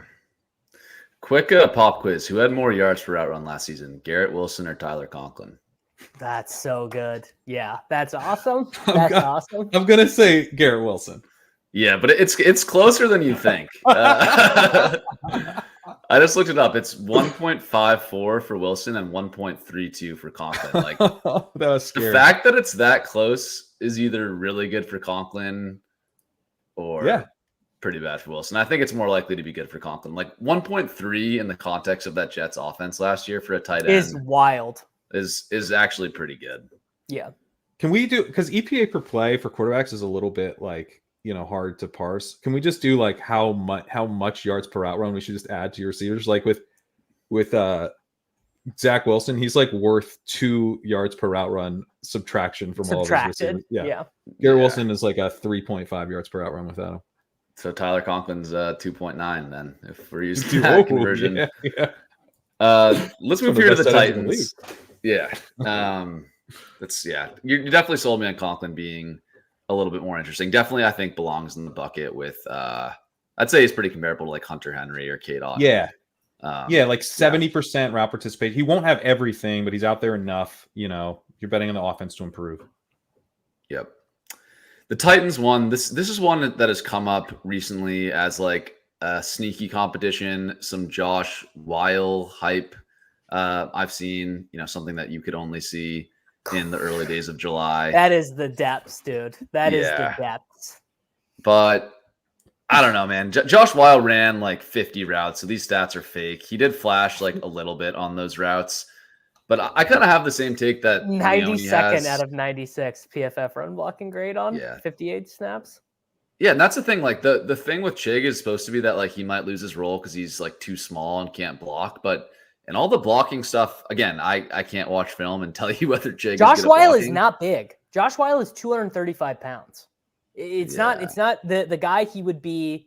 I can't believe this is a name getting said on a fantasy football show in 2024. The guy you'd be worried about him losing run block snaps to would be Nick Vannett.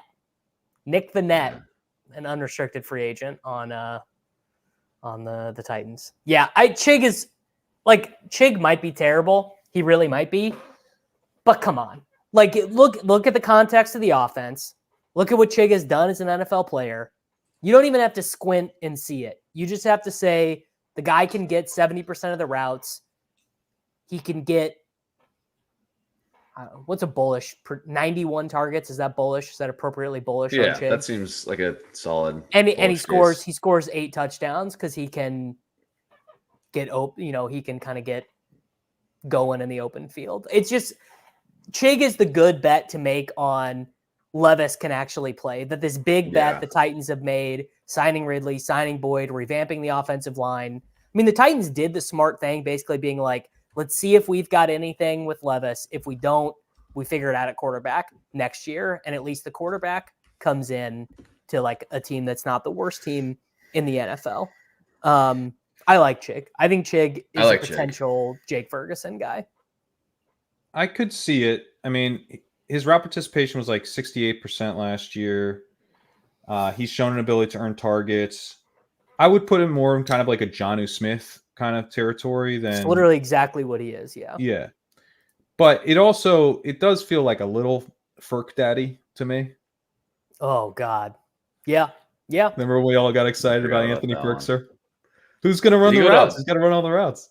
Is that the guy who went to Harvard? I don't know. Okay.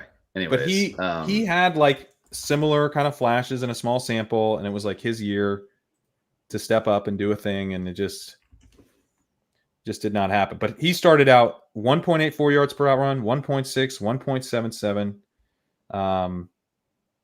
And then but he peaked at 431 receiving yards.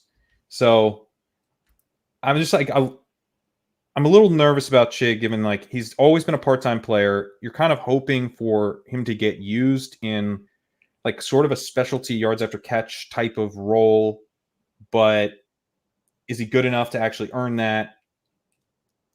I don't know. He could just kind of end up being like a rotational bit player pretty easily.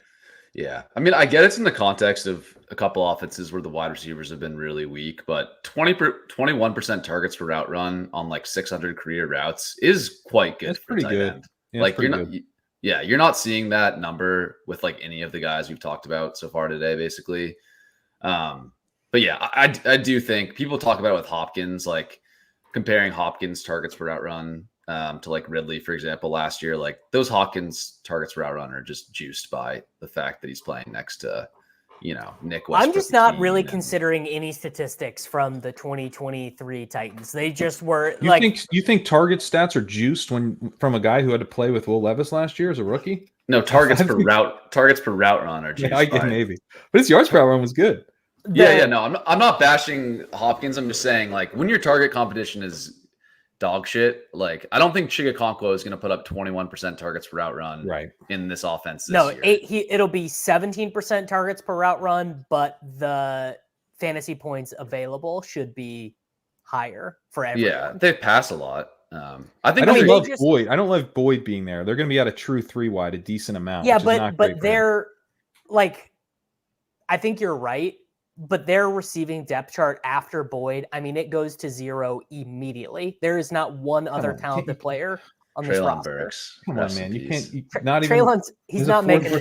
He's a pretty good fourth receiver. He's not making the team, dude. He's a pretty good fourth receiver. Is such a tough bull case for Treylon Burks. He is not making the team, and it would be better. He's on the Jalen Reagor career path. He's going to go be a Patriot. It's over. It's over, dude. There's reports that he was punt gunning really well. the thing that everyone is doing now is being like, well, the kickoff rules might help my guy who I really want to make the roster. Like, Treylon Burks doing the new kickoff rules. Come on. I think it might hurt him. You want him running, like, run far is like one of his strengths. It might actually hurt him. Yeah. Let's move here to Washington. I don't have a lot to say on this one, but I don't know. It's going to be Zach Ertz as the starter, like, through at least midseason, I think. Until he gets hurt. Until he gets hurt, he's running 71% of the routes. There's nothing I can do about it. There's nothing you can do about it. There's nothing Ben Sinnott can do about it. It is a fact of life.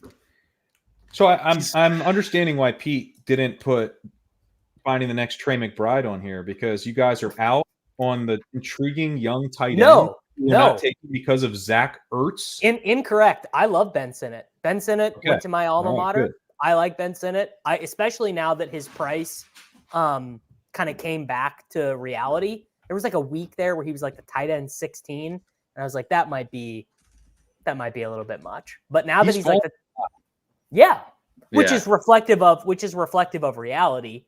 But I think there are arguments to take Sinnott. And I think there are certain, like, when you take TJ Hawkinson, Ertz is a great sandwich, right? You get the first 6 weeks of the season where Ertz is alive. What could go wrong there? TJ Hawkinson and Zach Ertz. You don't think the TJ Hawkinson, Okonkwo, Zach Ertz tight end room is what you need to ship? Imagine flipping over a week 17 lineup and it has TJ Hawkinson and Zach Ertz on it. It's Michael Scott. Please, God, no. That is the only reaction. So this was for Arizona last year before Zach Ertz got injured, sharing a team with Trey McBride. 6 for 21, 6 for 56, 2 for 6, LOL, 6 for 53, 2 for 10 on 75% of the snaps. That was the first month of the season. I'm sorry, dude. It doesn't make me like, I love Ben Sinnott. I loved him as a prospect. I took him a ton of these rookie drafts. Brings me no joy to report this, but it will be happening. I'm not saying I'm out on Sinnott, but I'd be pretty shocked if Zach Ertz wasn't the starter for at least like a month and possibly more. The reports on Sinnott from camp is that he's been playing fullback. Well, that is pretty awful. It's the position that he played in college. That was his natural position. No, he was a converted fullback. He played tight end. Yeah. I think he's fine where he goes at 175, and definitely is like, if you want the mystery box upside, I think he's priced appropriately now. I just think it was crazy when he was going at I got a little 145 or whatever at the peak. Yeah. But now he's just a good pick. You can take him correlated. Yeah, I think he's a good pick. Yeah. I like to take Sinnott obviously with Daniels. Yeah, I mean, now you're kind of deciding between him and McCaffrey, and you might not get both, which feels a lot more reasonable. Yeah. But I mean, Zach Ertz turns 34 in November. He had 1.08 yards per route run in 2022, 1.01 last year. Like, this dude. No one's saying he's good. I don't think anyone is arguing that he's good. Well, he's washed enough that I think he can just hand off the job to. It's how good Sinnott is. How good is Sinnott? And I think he's probably pretty good. Like, I think he probably is pretty good. So I think it happens. The combination of him being more washed than he was each of the last 2 seasons with Cliff and Sinnott being pretty good.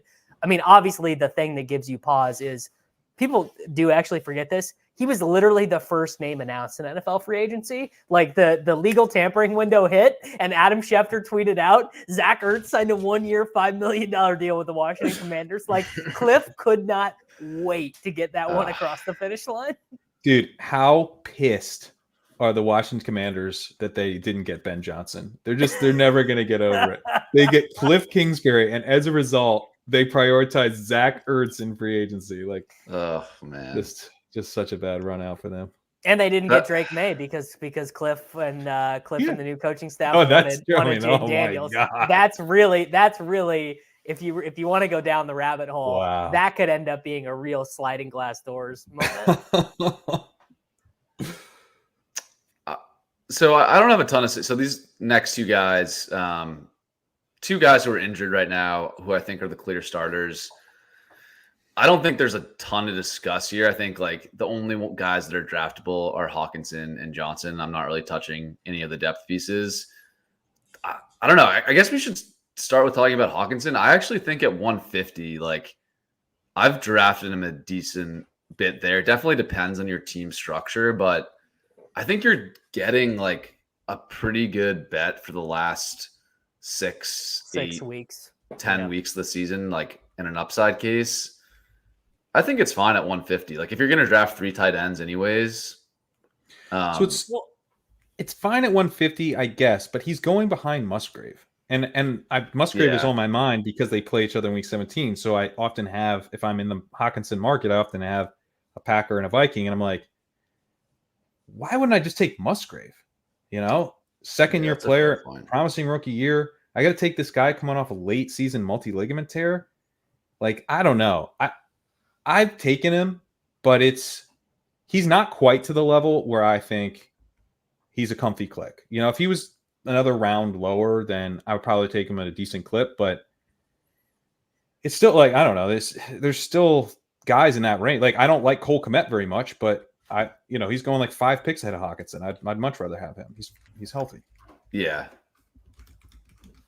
I don't know. It's just that Hawkinson was so much at his peak, was so much better than those guys that I'm trying to take the mindset of like, I don't know. It feels so tough now to do it versus those guys that are clear starters going to be healthy the whole season. But what if Hawkinson's not injured in this drafting environment, he's probably goes right next to Kyle Pitts, I would guess, if he's fully healthy. I think that would be, if he were to, one of the worst picks on the board, because he's got JJ McCarthy or Sam Darnold at quarterback. Like Kirk Cousins isn't there anymore, and I think Hawkinson has never been like truly elite. He peaked last year with 1.89 yards per route run. He had 1.73 the year before that. That was the year he was traded from Detroit to Minnesota. His career is 1.63. Like, he's been better than Cole Kmet, but Cole Kmet was at 1.69 yards per route run last year. Like, he's been very productive in a high volume passing offense that may not be as high volume as it has been in the past, partly, because they're losing Kirk Cousins, and partly because by the end of the season, it might be JJ McCarthy. Like, it might actually get lower volume over the course of the year if they move to the rookie. And then you also have Jordan Addison coming on, who looked good. Like, Jordan Addison, by the end of his second season, is going to be more target competition for Hawkinson than he was last year. So I don't know. I think Hawkinson has a number of factors that should have us down on him compared to last year, other than the injury. And then you factor in the injury, and it's like, damn, like, is this guy even adding that much upside for me at the end of the year? If I'm talking about JJ McCarthy's number 3 target. I see that side of it. Davis, what are your thoughts on Hawkinson at this price? Every person who is sharp or sharp adjacent has had the fake sharp thought of, I struck out on all the elite tight ends. I didn't get Mark Andrews. I didn't even get Brock Bowers. I need to get some upside in the fantasy playoffs from tight end. I'll simply take TJ Hawkinson and 2 veterans, and then Hawkinson will give me the elite upside. It's like, maybe he will. I don't know. You don't know. No one really has any way of knowing. This is one of the more unknowable situations. Like, if he comes back and he's healthy, you got to hit this parlay. He's got to come back probably a little bit earlier than you'd think. Like, this does have to be a spot where we look back and we're like, oh, modern medicine really did work there. And McCarthy has got to be good. Like McCarthy has got to be justifiable. What was he, the 9th pick, 4th pick? I don't know. The 12th pick, I think. The 12th pick. Sure. He's got to justify that. The thing is, I just think it's going to be like, even if McCarthy's not that good, and assume Hockenson is back healthy for the back half of the season here, it's going to be one of the most concentrated passing attacks in the NFL. Like, who is the Vikings' number 3 wide receiver? Like, they're talking about in the beats that they need to sign some veteran because the number 3's there, so unproven. Like, there's just not a lot of like tertiary guys that are going to be involved there. I don't think it's that hard from a projection standpoint to get Jefferson to his 30%, Addison to 20-25, and Hockenson also 20% plus.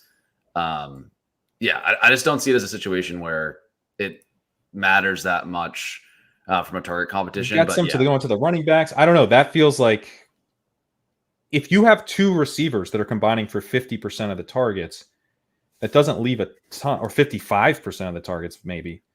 That doesn't leave a ton. And I don't like, to be honest, even if he was fully healthy, I would take Bowers over him. Yeah. I mean, it seems crazy to me. I would not. I would take him at tight end 7. I would take him ahead of Ingram. You would take Ingram? Yeah, that's what I'm saying. Like, if Evan Ingram in this draft environment is getting propped up based on just like volume. I think maybe we should be taking Bowers ahead of Ingram, though. Yeah. Well, so okay, so that is a total. That's a neither here nor there situation, like an alternate sliding doors reality. The thing is Hockenson gets to play a bunch of dome games with, like, I say this all the time talking about the Jefferson thing.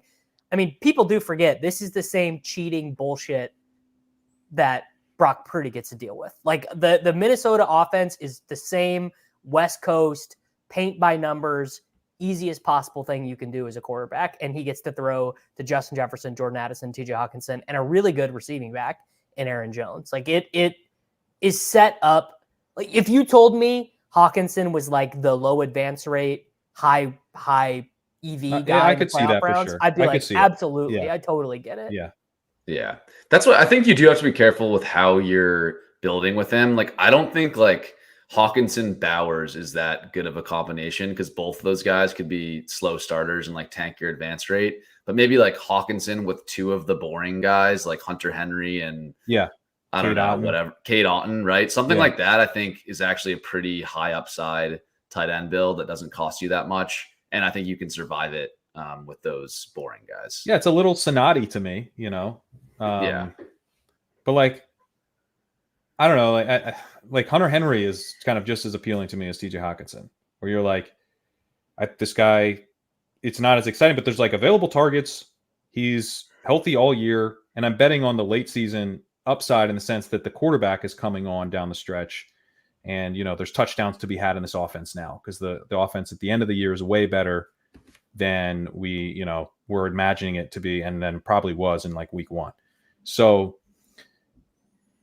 I don't know. That's just like given the full bet. But again, I think Hockenson has always kind of been overrated. He's never had, from the efficiency side of things, a really impressive season. He's had some good seasons. He's been very productive, but I think he's more sensitive to overall passing volume than the market seems to think. Yeah. And he definitely was trending to having a career year last year, 1.9 yards per route run, 24% targets per route run. Like, I think he kind of would have got to the elite category with how we're defining elite these days. Like, those are much better numbers than Dalton Kincaid, Kyle Pitts, like any of those guys have ever put up in terms of yards per route run. Maybe not Pitts. Not Pitts. Pitts rookie year. Yeah. But I see where you're coming from. Let's talk quickly on Saints. I'm still taking Juwan Johnson last round. It's a little scary with this foot thing, but it's completely free now. Yeah, it's completely free now. And like the reports are that he's likely to be back for the start of the season. Even if that is like overly optimistic and he misses a month, like, I guess it doesn't seem that bad to me. Again, it depends on your tight end room. Like if you desperately need tight end scoring, hopefully you don't pick 208, but yeah, because there's no. If you do, I have bad news. Yeah. Don't take Juwan Johnson with TJ Hockenson, but maybe take him with Zach Ertz. Can I sell you? Can I sell you? Can I sell you on a Noah Fant, Juwan Johnson, Zach Ertz tight end room? It's not the worst thing I've ever heard. You can't. Okay. Here's the deal. I apparently missed the memo from Legendary Upside / Ship Chasing Slappies that we were all in on Juwan Johnson this year. Completely passed me by. Missed it. I go into chat.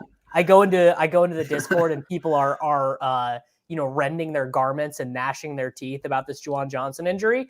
So now it's time for me to catch up. I get to be part of the group now because now I can take him in the 18th round. So it feels great. Now I can be part of the friends.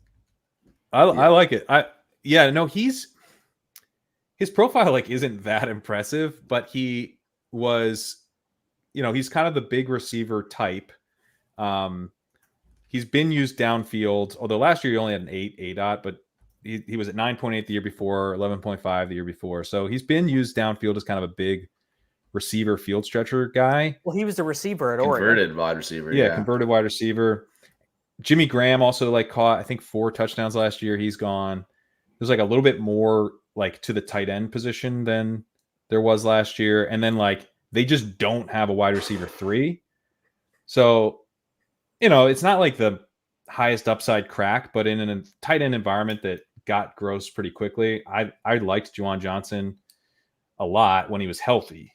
It does scare me, the foot injury thing. I mean, players with offseason, and not early offseason, but middle, summer foot injury, probably back for week 1, makes me nervous as hell. And I had a bag of them ahead of time. So now I've kind of the opposite where I'm if Juwan Johnson is what you need, then I'll be okay because he wasn't ever that expensive. I took him at pick 160 or whatever. It's not that different than the 20th round. And why am I going to add to the position post foot injury? So I'm down to 11%. But at one point I was at 15, 16% Johnson. You were rending your garments. I was. You were, yeah. I have some. I can go grab them. They're rended to hell. Yeah. Your greatest. When you're funny, it's extra funny because that's not your brand being funny, And I sometimes will just be doing something on my own, and I'll laugh thinking about your Zach Ertz tweet right after they took Ben Sinnott. I'll just be doing some yard work, walking my dog or something, and I'll be like, remember when Karain did that really funny Zach Ertz tweet? And I'll just go look it up. I kind of had you in my head a little bit when I was the just irrational. It was kind of for me. It was kind of for you. It really was. Yeah. Last thing I'll say on New Orleans, this comment from Burgundy in the chat. Yeah, all the so both Shaheed and Olave have had really high ADOTs. So one of these Saints pass catchers has to kind of fill the over the middle role. Kamara obviously will soak up some of that. Taysom Hill will soak up some of that. But that's kind of why I was interested in Juwan. And everyone should check out Gretsch and Leone's projections podcast. They made that point as well that someone has to fill that void on New Orleans of sort of the short dump off territory. And I think Juwan, if he can get back from this foot injury at some point early in the season, is the best bet to do that. So yeah, again, not a huge high upside crack, but I think a pretty. Maybe I'll get back in and just start kind of and try to stay kind of even-ish with the field now, which isn't even at 8% since he doesn't get drafted all the time. But I like that. I mean, they do need someone to be that third guy. What if they totally subvert all of our expectations and they just run Shaheed on 8-yard crossers all day? I think both Shaheed and Olave probably have more in their bag than what they've shown. And A.T. Perry can't do that. So A.T. Perry then becomes the Devery Anderson, where he just is 9 routes all day. I think A.T. Perry would love to be Devery Henderson. That would be a win. A.T. Perry is close. He would love to be remembered on a podcast 8 years from now. That's he would love. That's a good outcome for him. Remember wide receiver 38 Marquez Callaway. That would be peak A.T. Perry. He would settle for Callaway's peak ADP. He doesn't even if he doesn't match the production. That would be the win. So true. Yeah, that was the biggest form of mass delusion I've ever seen. It was insane. I'm Williams so proud of myself because I'm so susceptible to being influenced by stuff like that, and I am so proud of myself for realizing that was insane. It was one of the worst. It would be like the equivalent of what, like Josh Reynolds surged to like the 8th round off good hype this year. It would be like if Josh Palmer this year was like a 6th round pick in this wide receiver environment. It even seems crazier than that though, because at least Palmer's done like something. Like Callaway had done nothing, right? Yeah, he'd done nothing, and it was like an offense because it was Thomas got hurt or something, but it was like an offense that was sort of built on one player. Honestly, it would be like if Trey Tucker went in the 8th round. Like it's almost that level of insanity.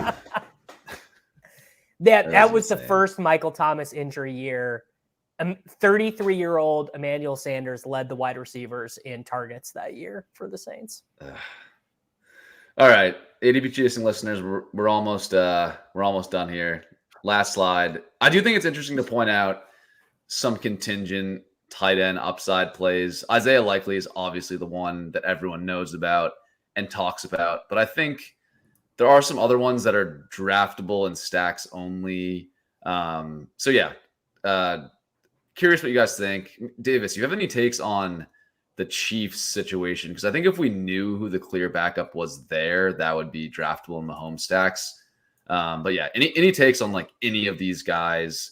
Are they worth drafting if you have it stacked? So there are a couple things to note here. So the first is that Irv Smith Jr. is still on the Kansas City Chiefs. He's still on the roster. I anticipate he will probably make the roster. I think he probably will make the opening day 53-man roster. I think their ideal would be to put Whyle kind of a redshirt year, but I do think they realized when Kelsey has not been available and when Kelsey was playing injured last year, like obviously the idea was for Noah Gray to like get time in the system. He's been on the team. He plays all these snaps. He's a great run blocker. Like, can we just roll on? Like Kelsey retires and we kind of already have our guy ready made. And Noah Gray is not it. Noah Gray is more of a traditional blocking tight end. Noah Gray played 55%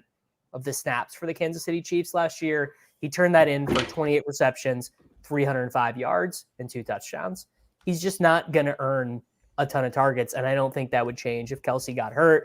My expectation would be, if Kelsey got injured, would be for them to try Whyle out in that role because he's a more prototypical receiving tight end.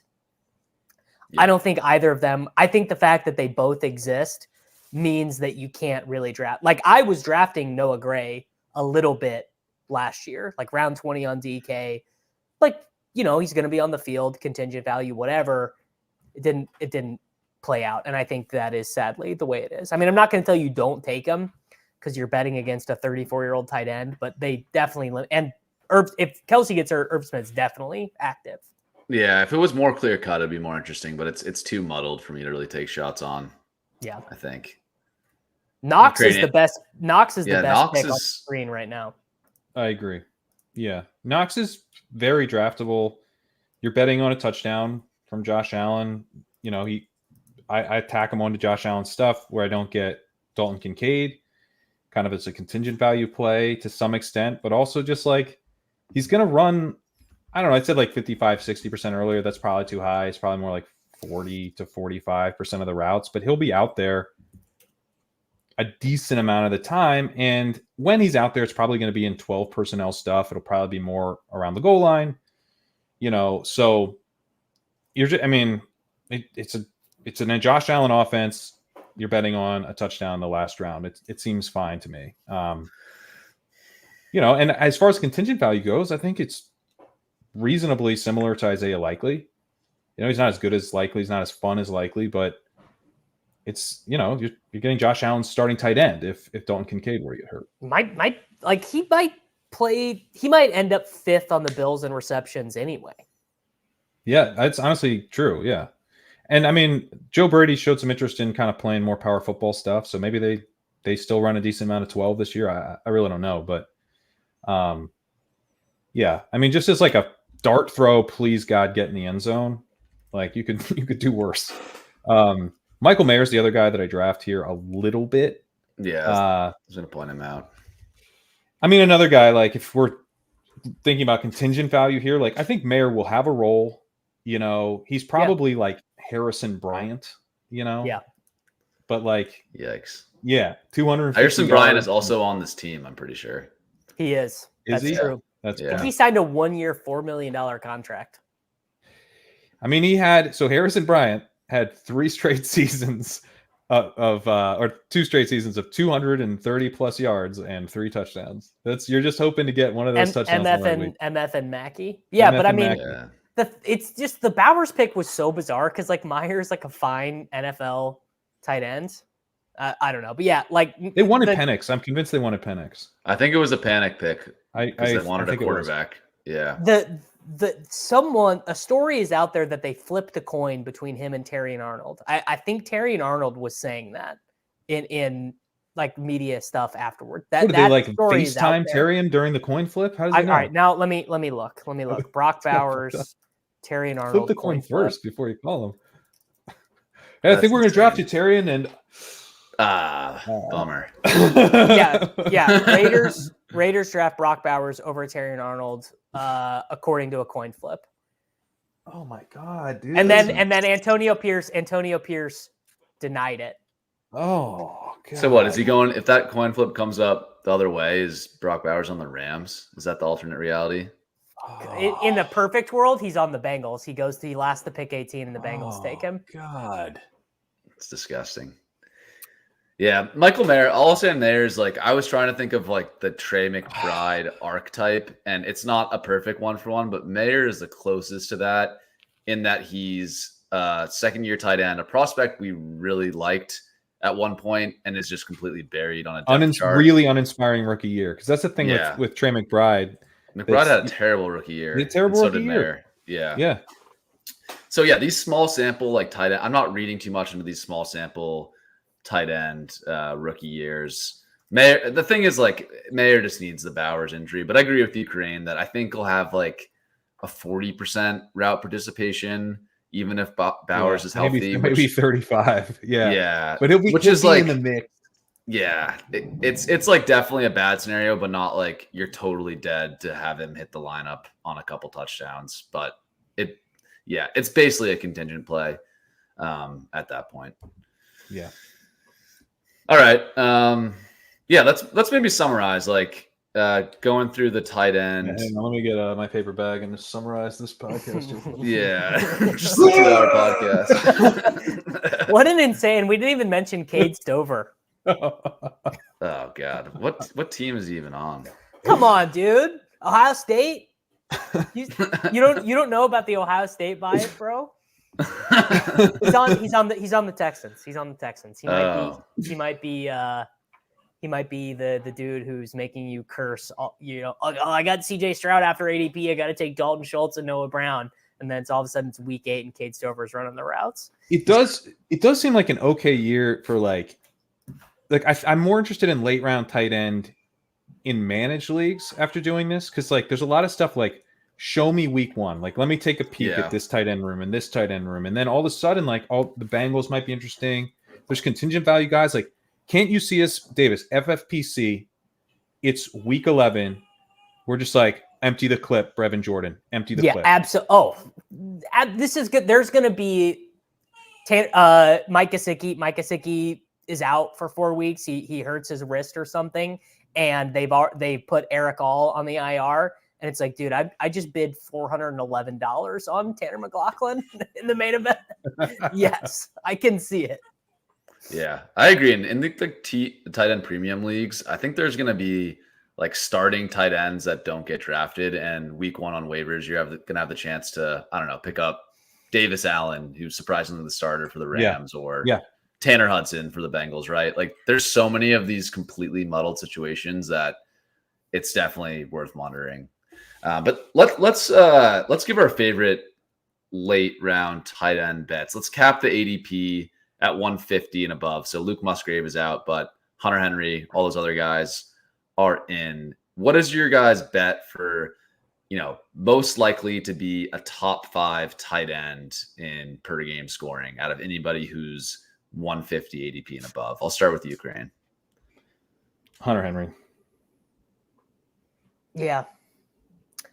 If it was top 10, I would say Noah Fant, but I don't think he's got top 5 in his range because he just can't get the raw number of targets. So I'll say Chig. I will actually say I think we could just see like a super. I mean, didn't he already have a 9 touchdown season, or is that Jonnu Smith? One of those two guys did have a 9 touchdown season for the Titans. I'll say Chig. He just randomly spikes like an 11 touchdown year. Yeah, I mean, so the Hunter Henry thing, it is just basically just a bet on May, but we have seen guys that we were excited about earlier in their careers, late in their careers, turn in seasons that, we're like, oh, okay, Eric Ebron, like Henry was like not bad last year either. He scored 6 receiving touchdowns on a team that scored 23 touchdowns total on offense. Yeah. He's always been a high touchdown rate guy his whole career. Right. That's the other thing. You can count on him around the red zone. Completely, again, it's mostly bet on May. But like if you look at the depth chart at wide receiver, as we know, like we're drafting all these random guys at the end of the, KJ Osborne is in the conversation. Like, I have a bag of Javon Baker, but he might literally be a 0. Like there's lots of targets available in this offense. And he's just like, he's going to be out there running the routes. So the last couple of years, he had Jonnu Smith behind him and then Mike Gesicki. That guy's not there anymore. That dude who's like going to take a bunch of his routes uselessly. Like he's going to be out there. I don't think it'll be like every snap like Otton or something, but I think he's he's very safe for like 70% of the routes, could be 80%. And he's been like pretty good his whole career. So just like a sneaky, awesome setup for Henry, especially when you think about what the late season version of this team could look like if May is good. Yeah. I think those are both good ones and better than mine. But the third name I throw out is Jonnu Smith. I think similar to Hunter Henry, just a guy who's been pretty good his whole career. The big difference between Jonnu and Henry is that Jonnu's never earned the full-time tight end role. So it's certainly a bit of a leap projecting that onto him in Miami. But if he does, like his per route numbers could certainly get him there. Maybe you get a couple games where Tyreek or Waddle are down and he's kind of forced in as the second target earner in Miami. So yeah, I'll throw Jonnu in there. Just wide open depth chart, been a pretty good, efficient player. Hopefully he gets the role that he sort of hasn't fully got thus far in his NFL career. And ADP value isn't huge at this point in the draft, but he goes like 30 picks after Henry. So yeah, I mean, he is really, really well priced. I like Jonnu a lot. It's just hard for me to take tertiary Dolphins because I'm always having to cover up for week 6 buys. I'm always having to figure out week 6 buys. So I'm just like, shit. Dude, I've never once sweated a week 6 buy. Week 14 buys, good God. Well, those get me every the week time. 6 buy. The week 6 buy is the Vikings, the Chiefs, and the Dolphins, and I take players from those guys in the first 6 rounds a lot, like probably every draft. Yeah. All right. Well, on the show, let's do the game we always do. Biggest closing line value risers. Doesn't have to be tight end. You got to take a tight end. Should we do that? Got to take a tight end. Yeah, you got to take a tight end. You got to take a tight end. All right. Let me go first. Okay. Yeah, please do. Oh, fuck. Why did I say that? I don't know who I'm going to pick. I got it. I got okay. one easy. Let me go before both you guys because I have the fucking clear answer, which is Brock Bowers. Brock Bowers. I know. I was going to pick Bowers. He's going to catch. I almost took him, but he's going to catch scared. a 27-yard swing pass in the first preseason game, and he's going to go ahead of Kyle Pitts. I mean, you could just write that. You can get that tattooed on yourself right now. It's a lock. I mean, we can all admit that Brock Bowers is definitely a better NFL player than Kyle Pitts, right? I don't know if I don't think I would say that, but I know beyond a shadow of a doubt, he is going to get a minimum of 3 layups per game that Kyle Pitts will never get. He'll never get the easy 7-yard crossers that Brock is going to get. Or has Kyle Pitts ever been thrown a screen in the NFL? I don't think so. Bowers is going to get. He hasn't. Yeah, I was looking it up. Never. Yeah, he's going to get. He's bad. Like watch Kyle Pitts after the catch. He's bad at it. I don't know. I've been fully Jacob Sanderson pilled on ever since he bullied me on that podcast and just Sanderson, like because he's Canadian, he's nice. He's like a genuinely nice guy, but when he bullies you, it's extremely effective. Like Yeah. I've never. He's a very convincing man. Yeah. Yeah. All right, Crane, you got another riser. God, I don't. Have you gone? Have you guys? I'll look for one. I'll take a swing here. I'm taking big cuts this game. TJ Hawkinson. Maybe we just get two good reports. You're so right. Exactly. Like last year, Zach Ertz was supposed to be out for a while, coming off his ACL tear, and was just like back week 1 and the starter. Right. Obviously, that failed down the stretch. But what if like Hawkinson just beats the timelines? We get a good report. I think the upside on his ADP is a lot higher, and I definitely can see it going the other way. But I'm not trying to finish second in this closing line value game. I'm trying to finish first, so I'll take a big cut with Hawkinson. Hopefully, we get some good reports. All right, I'm going to go with a guy that I'm actually not that excited about at a rising price. We've fallen actually slightly behind on him, behind ADP on him at Legendary Upside. But it's kind of the Dontavian Wicks mold of I've yet to hear a bear case on him. Noah Fant.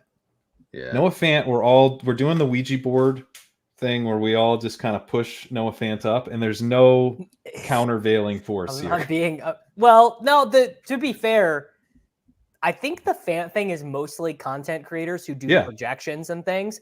The chat does not see. Anytime I talk about Noah Fant on these shows, our friends in the chat are like, dude, are you kidding me? The 4th option on the Seahawks? Like, they're not into it. All right, maybe it's a bad pick, but I could see him just kind of getting continually steamed by content creators until it's ridiculous. The narrative is just too clean. Like the David Njoku comparisons, like the Eric Ebron comparisons. Like it's just such a clean, it's a clean narrative for him. Yep. All right, guys.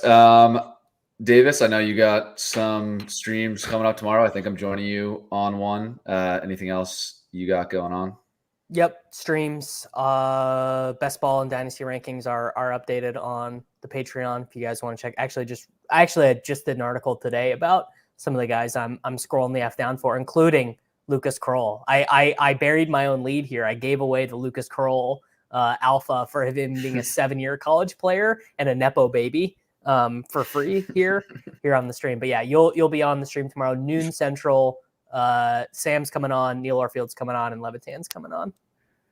Don't worry, the Tanner McLaughlin alpha's behind the paywall. That's behind the paywall. That's for subs only. Yeah, Cade Stover, you got to DM Davis. You got to Venmo him to get that intel. Correct. All right. Crane, anything Legendary Upside you want to tell people about? LegendaryUpside.com. We got best ball rankings. We've got lots of content coming out soon. I'm working on like 3 articles. Hopefully I'll get some writing done tomorrow, get those rolling out.